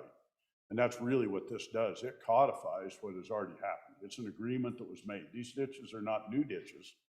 These are ditches that have been there a lot of times for many, many years. Back to, we just heard about a cement ditch getting taken out. I can assure you it wasn't poured in the middle of the night, and it probably ran water for years. The neighbors both irrigated. Now you've got someone comes in and they really don't want, and it does devalue that property. They got a ditch across it. But there's no agreement's been put in paper. That has gone on for forever in these areas. And what this is an attempt to do is to do exactly that. It's getting it where you've got it. And yes, it does give an upper hand. If you've had a practice that's been going on for more than 10 years, that's the definition of adverse possession. If it's been happening open and notoriously for 10 years, you've been running water, That is the definition of it. So yes, there's elements of adverse possession fall into this. I hope it doesn't change a lot. I think the good lawyer's gonna clarify part of that. But there should be a methodology that we don't hurt people that have got agreements with their neighbors that are decades old. And just because there's a new neighbor and they don't like it, doesn't mean that you negate the rights of the person that maybe their livelihood depends on that ditch. Thank you. Chairman Nethercott, do you want to bring some legal expertise to this? Yes, thank you, Mr. Chairman. A couple of things. I don't think the bill does what the good president thinks it does in protecting your current water rights. In fact, it does the opposite. I mean, that already exists in the common law. This just provides a codification of it. So really important distinction there. This can already happen. The concept of adverse possession, whether real property or a water conveyance, is in fact a taking without compensation. It's a very unique concept in the law. It doesn't require notice, nor does it require negotiation. It requires usage of that property that does not belong to you, that is open, notorious, and hostile, continuous for a period of 10 years. If that is established, you then own that land, and you do not have to compensate the actual owner of that property. So think about that for a second, because there are conversations about whether or not in an adverse possession type case, if compensation should be considered, and what type of notice is actually required. An interesting question was brought up about notice establishing the determination. There's also confusion, I think, in this body about when and how that notice is established. Should the notice be filed at the time someone is declaring they have an ownership interest in it? Or should they file that notice at the beginning of when they decide the 10 years is going to start? But filing a notice with the county clerk's office and real property records is not a legal determination. I can go file a document, anyone can go file any document at any time with real property records, and it can mean absolutely nothing. Does it provide an opportunity for notice? Recognize that that notice is filed in real property records and isn't actually given to the holder of the water right, who is losing their rights without compensation. It's a very important piece there. In my mind, the only way to transfer something that is lawfully owned to someone else is through judicial determination or some other type of quasi-judicial agency that would have the ability to hear from both parties whether or not these elements associated with establishing a prescriptive easement have been heard.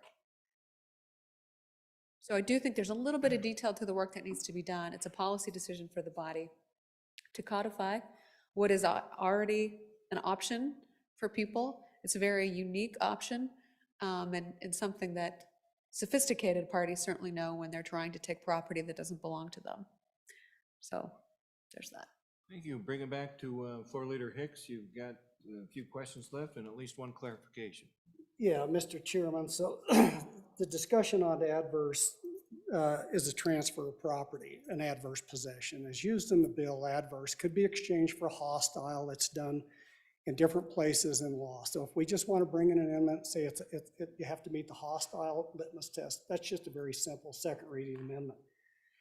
But the difference here in the case that my colleague from Natrona County, that's where they were using adverse possession to actually take somebody's property away from them. We're just saying the use of adverse possession here is just to prescribe an easement. You're not taking their property. You just say you have a right to maintain my property on your property. It's been going on for a long, long time. You've known about it. It's open and notorious. It's been going on maybe since 1868. We have water rights that go back a long, long ways. Okay. So, and to my colleague from Natrona County, the question, and sorry I missed it the first time. No, this would not prejudice any existing prescriptive easement that you have with the landowner. Doesn't change that at all, because this would be, if you've already got one, you don't need one, right? So this wouldn't even come into play. If you have already made some arrangement with somebody to operate, this doesn't obviate or change or impact that whatsoever. Mr. President, so with the issue of the takings of property and negotiated easements, this was the entire case that went before the Wyoming Supreme Court in 1956 in Haynes versus Gallus. And let me read what it says in here, because this is what we're trying to do, is codify a Supreme Court so you don't have to go hire an attorney to get an easement, and you, as a landowner, don't have to go get an attorney, go to court, and they come out and they say, well, the court's already decided. Here's what it is, folks. So we can spend a whole lot of money supporting an industry, or we can just codify what the courts have already said and make it plain for everybody what the law is. Or you can litigate each other. That's certainly an option. So let me read, and it gets to specifically about the negotiated easement and why this prescription. So in 1956, in the case of Haynes and Gallus, it says an easement may be created by prescription, or more properly speaking, under the modern doctrine of presumption.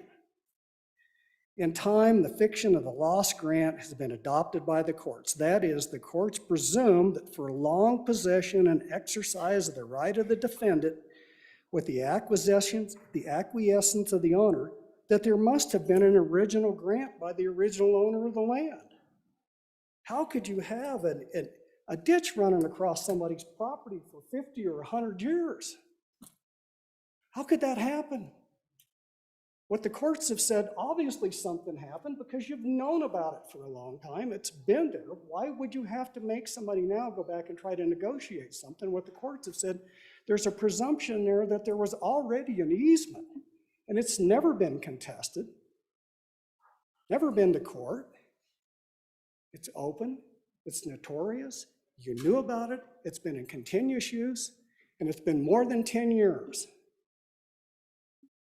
Obviously, there must have been an easement there at some point in time. So the courts have adopted that. That's what this whole case was in 1956. And they said, there must have been some kind of agreement a long, long time ago when this was set up, Mr. Chairman. So we can either codify this and make it really simple for people to understand, or we can just fill our courts up, provide employment for people to litigate the hell out of each other. Excuse me, Mr. President. Or Mr. Excuse this time. Senator Nethercott and then Senator Scott. Thank you, Mr. Chairman. So in that scenario, obviously a ditch was granted, right? The original landowners there said, yeah, you can put a ditch on my property. That's called consent. That's permission.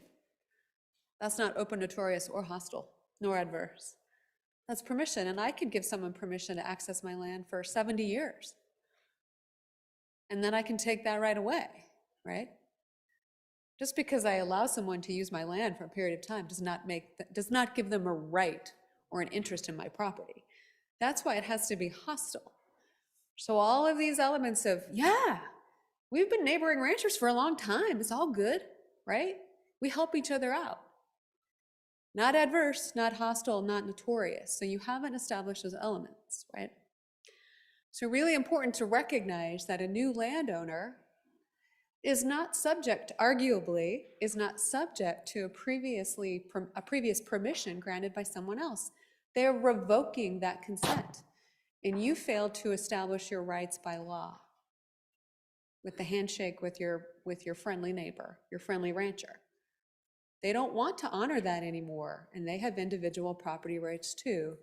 And your friendly agreement did not run with the land because you did not establish by law any type of easement. Some easements run with the law, some don't. But who makes that ultimate determination? The legislature does not. Senator Scott. Mr. Chairman, speaking on and for the bill at this point, I've been convinced that this does not change the legal rights that I might have, and I have a ditch that fits this circumstance right to the T. I don't think this changes the legal rights any, so I do not think, Mr. Chairman, I have a conflict of interest. It does seem to me that having this in the statute will make it easier for these disputes to get resolved without having the expense of having to go to court. So I think the bill is a good thing.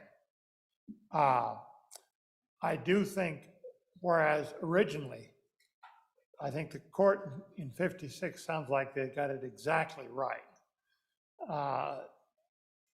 Originally, in our case, I'm pretty sure there was a deal. The water right is known as the Place and Kraus ditch, and the ditch is on Mr. Kraus, was on what was originally Mr. Kraus's place. I suspect he helped dig it. But it serves what used to be Mr. Place's operation, which I now own. But you've gone through enough owners since that the original deal must have been made, but there's no record of it. People had better things to do in those days than rush to the courthouse every time and get things recorded and whatnot. So it just wasn't the custom. So I think this just codifies where the Supreme Court has put the law.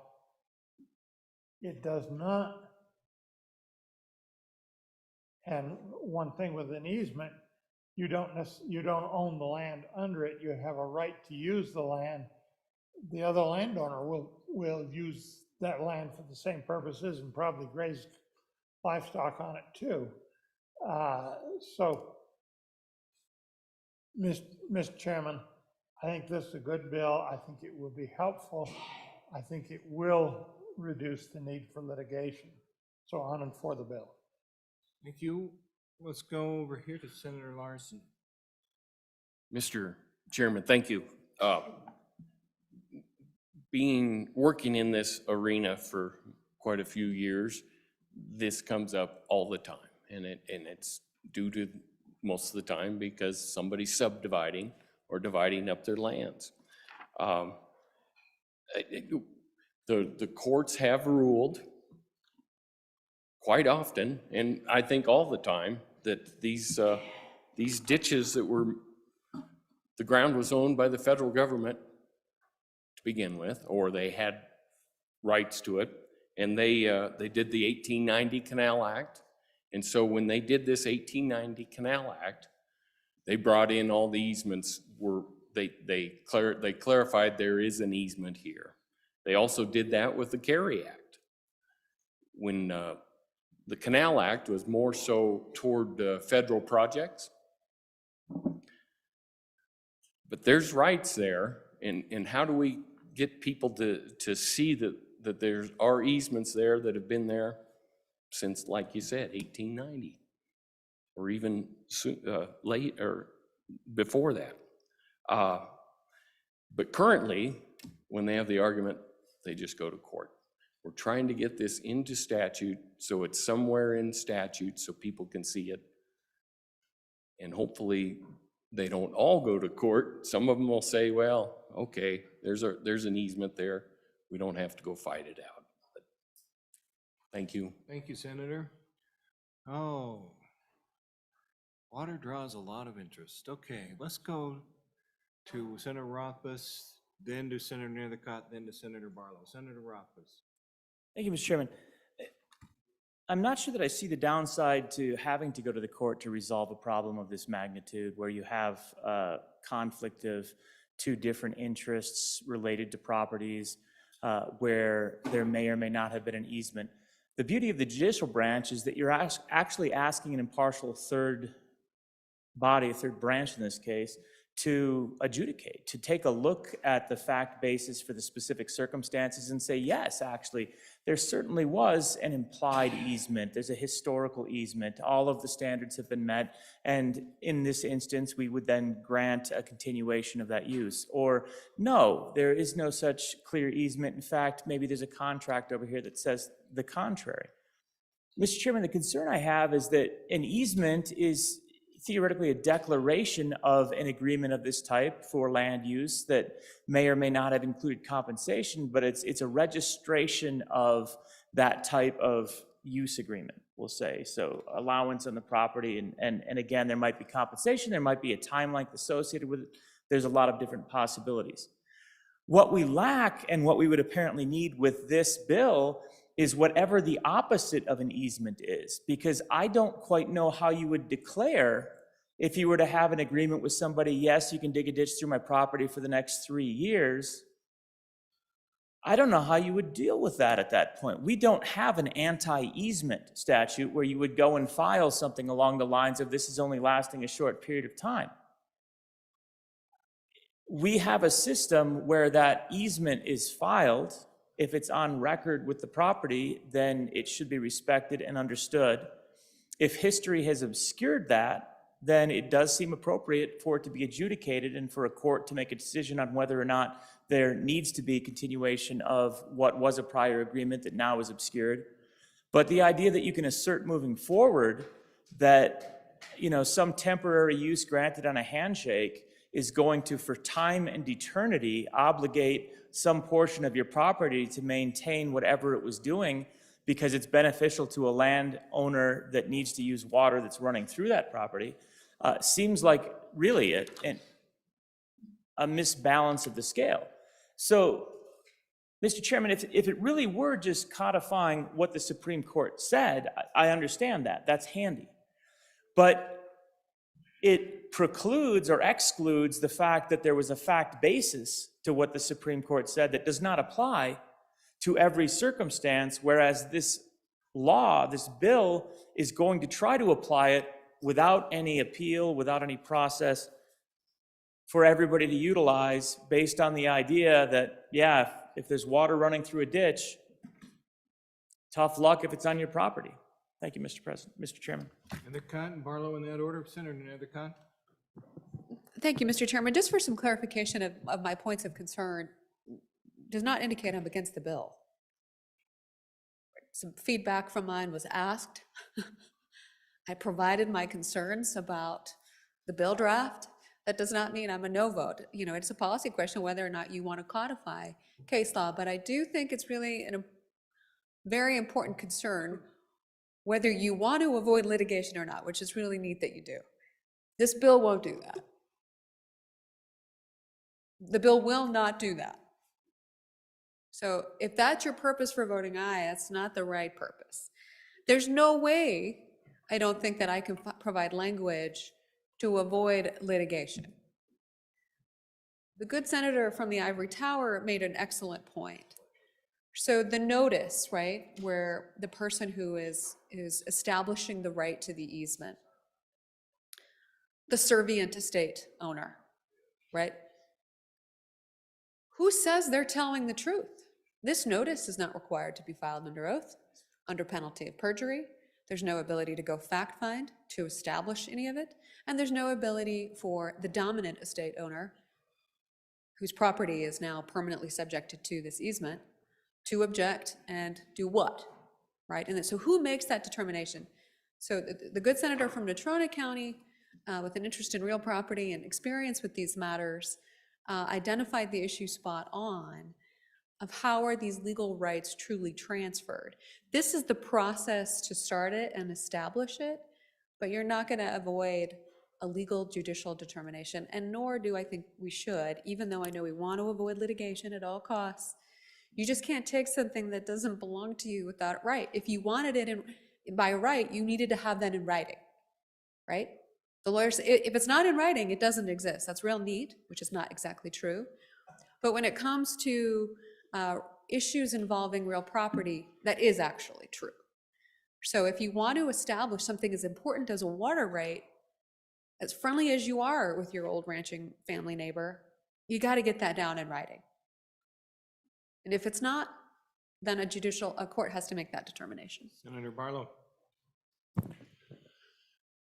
Thank you, Mr. Chairman. So I guess since we're talking about water, there's that saying you can lead a horse to water, but you can't make them.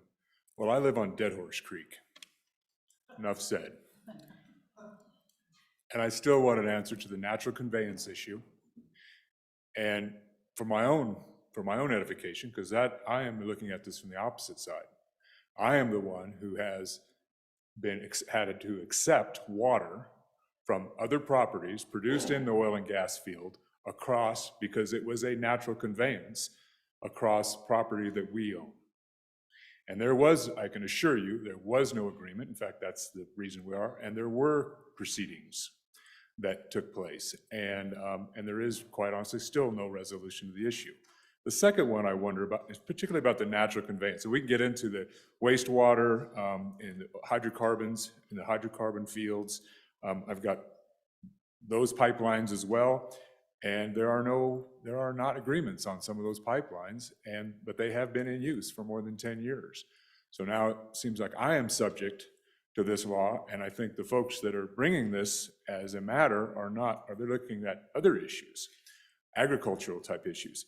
The final thing I would say, and I will support this to take it to the next step, to lead that horse one step closer to the finish line. The last one is, does this give a downstream state who has rights within the state of Wyoming, some kind of right to conveyance across Wyoming? We're going to be talking about, the Colorado River Compact and other things, and maybe that's too far out there, and I know there are experts in the room on those issues, but this has ramifications far beyond, I think, the simple application that we're talking about, a ditch and a friendly neighbor who is replaced by a less friendly neighbor. Thank you, Mr. President, Mr. Chairman. Thank you. Mr. Floor Leader, you want to wrap it up? Yeah, Mr. Chairman, and I think my colleague from Campbell County, we can tighten that language up. Certainly it wasn't intended to leave it so broad. That's just a definition of conveyance. That can be easily addressed, and I think in a second reading amendment, and we'll work with the good senator to do that. I don't think people understand the nature of the problem we're dealing here. First, I would concur with my colleague there that this doesn't stop litigation, but it sets up the framework for what the argument is, and that's what it does.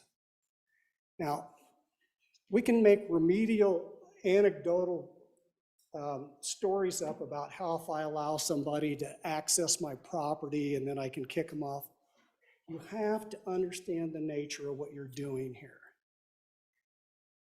Under the laws of the state of Wyoming and all Western water law, it is a property right. That water right tied to that land that's conveyed through that ditch is a property right. It's not access. It is your property on somebody else's property. So we're talking about a property rights issue here. It's not just access. Your property, your ability to use your profit on your property is going to be disrupted. They're taking your property away from you. They're diminishing the value of your land by denying you the access or the ability to use your property.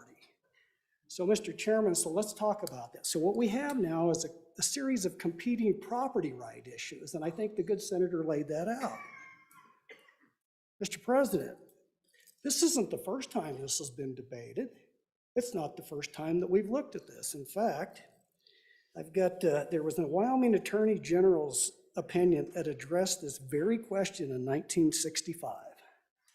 And I'm going to read what the opinion case. In the case of an easement, the ditch owner has the dominant. It has the dominant right. They have the dominant property right. If you've got that ditch and it meets all these litmus tests, 10 years, adverse, open, notorious, all these things, we're just saying because it is the dominant interest that you can do a prescriptive easement on this property. Make no words about it. This is what the courts have said, this is what the attorneys, this is Western water law. And a review of all Western water law, it's always been assumed in the case of a conveyance with a water right, it is a dominant right on those two competing property values. So, Mr. Chairman, on and for the bill, I think we've seen a couple of instances. This is why we do this deliberative process. I look forward to working with my colleagues to tighten this up. But this is not new stuff, folks.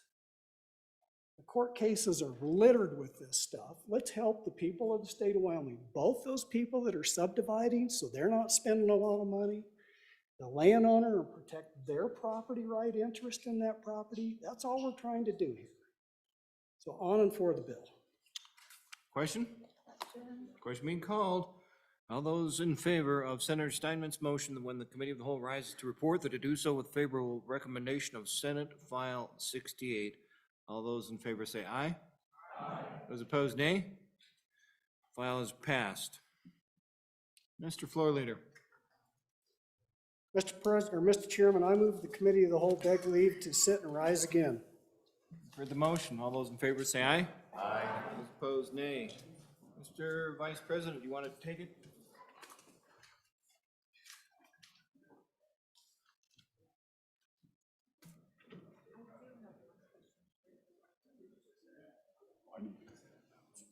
Shinsky's got, well, go ahead. Oh, there you are. Oh, I know that. It's 30. No.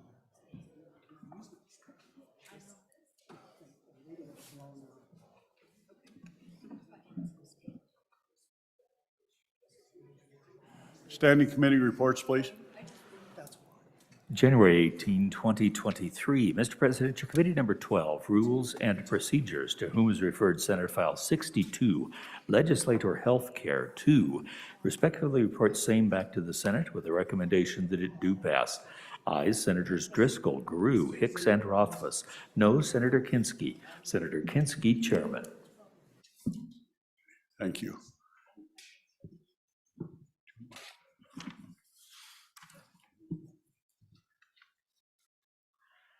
January 19, 2023. Mr. President, your committee number 7, Corporations, Elections, and Political Subdivisions, to whom is referred Senate File 40, Federal Political Action Committee's reports, respectfully reports same back to the Senate with a recommendation that it do pass.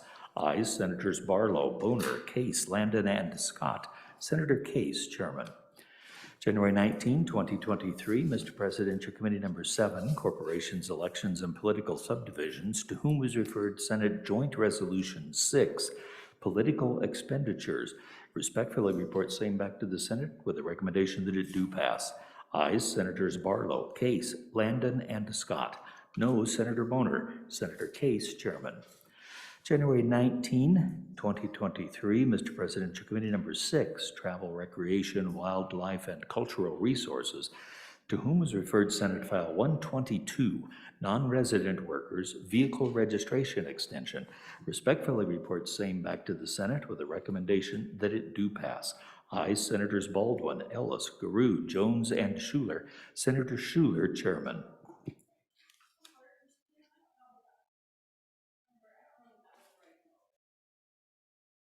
Senator Ellis. Point of order, I just want a clarification. I don't think that bill matched what we debated this morning.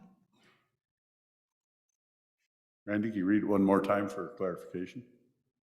Yes. Committee number 6, Travel, Recreation, Wildlife, and Cultural Resources, to whom is referred Senate File 122, Non-Resident Workers, Vehicle Registration Extension, respectfully reports same back to the Senate with a recommendation that it do pass. Ayes, Senators Baldwin, Ellis, Garou, Jones, and Schuler. Senator Schuler, Chairman. My apologies, senior moment. I've been in the Senate too long, maybe? I was wondering if you're trying to beat my bill up. That happens to be my bill. Actually, it's not. It's our Page's bill, but it's got my name on it, same last name. Any announcements? Okay, folks, I'm between you and lunch. Senator, let me get to the announcements. We'll start to the left. Senator Landon, you get to be first. Thank you, Mr. President. Your Committee 1 Judiciary will meet tomorrow morning. Note the time, committee, 7:30 in the morning. Friday, January 20th, to take up the following bills. Senate File 24, Financial Exploitation of Vulnerable Adults. Senate File 108, Court Reporter Fees, District Court Discretion. Senate File 112, Peer Support Counseling, Confidentiality. And Senate File 116, Protection of Lawful Commerce in Firearms. That one as time permits, Mr. President. Thank you. Thank you. Senator, Vice President Kinsley. Appropriations. Yes, Mr. President, your Appropriations Committee will meet at 12:45 in room W113 downstairs. Originally, we had posted SF 85. That bill will be laid back. And we will hear the following bills: SF 23, SF 82, treatment courts, transfer judicial branch, SF 82, eligible water sewer, SF 54, judges housing allowance, and SF 96, omnibus water planning and administration. Senator Steinmetz. Thank you, Mr. Chairman, or Mr. President. Your committee number 5, Senate Ag, State and Public Lands and Water Resources Committee will meet today upon adjournment, 15 minutes after, in Capitol Extension Room 2 and online to consider the following bills. Senate File 28, Livestock Infectious Disease Control Tribal Inclusion, that was held over from the last meeting. Senate File 87, Natural Resources Funding Large Project Threshold Increase. Senate File 102, Food Freedom Act Amendments. Senate File 124, Foreign Ownership of Agricultural Land. Thank you, Mr. President. Senator Baldwin. Thank you, Mr. President. Your committee number 10, Labor, Health, and Social Services, will meet tomorrow morning, 8 a.m., room 6, Capitol Extension, to hear Senate File 65, Compensation of Local Registrars Repeal, Senate Joint Resolution 2, Recognizing the Service of Lester C. Hunt, and Senate File 72, Employees Forced Microchip Implantation Prohibited. Senator Brightman. Thank you, Mr. President. Your committee number 3, Revenue, will meet today, Thursday, January 19th, and 30 minutes upon noon recess, Capitol Extension Room W6, to hear the following bills. Senate File 104, Property Tax Mill Levy Adjustment. Senate Joint Resolution 3, Property Tax Exemption for the Elderly and Infirm. Senate File 90, Wyoming Property Tax Relief Authority. And Senate File 125, Property Tax, limiting the maximum tax valuable increase. And we, depending on what time the good majority floor leader brings us back in, your Revenue Committee may be a little late because we want to give a good hearing to these bills. Thank you, sir. Senator Bowner. President, just a reminder that CGS West is here, and if you're alumni of the Western Legislative Academy, they do have lunch for us downstairs in W108. So everybody's welcome there. Majority Floor Leader Hicks. Mr. President, the Rules Committee will be meeting 5 p.m. or upon adjournment in State Capitol Room E2002 and online to review the Wyoming Manual of Legislative Procedures. Thank you. Clarification, what time are we coming back from lunch, Mr. Majority Floor Leader? Mr. Chairman, I'll make that motion if we're done with announcements. I have one last. I'm going to add on to CSG. It's not just alumni. The free lunch is for everybody in the chamber.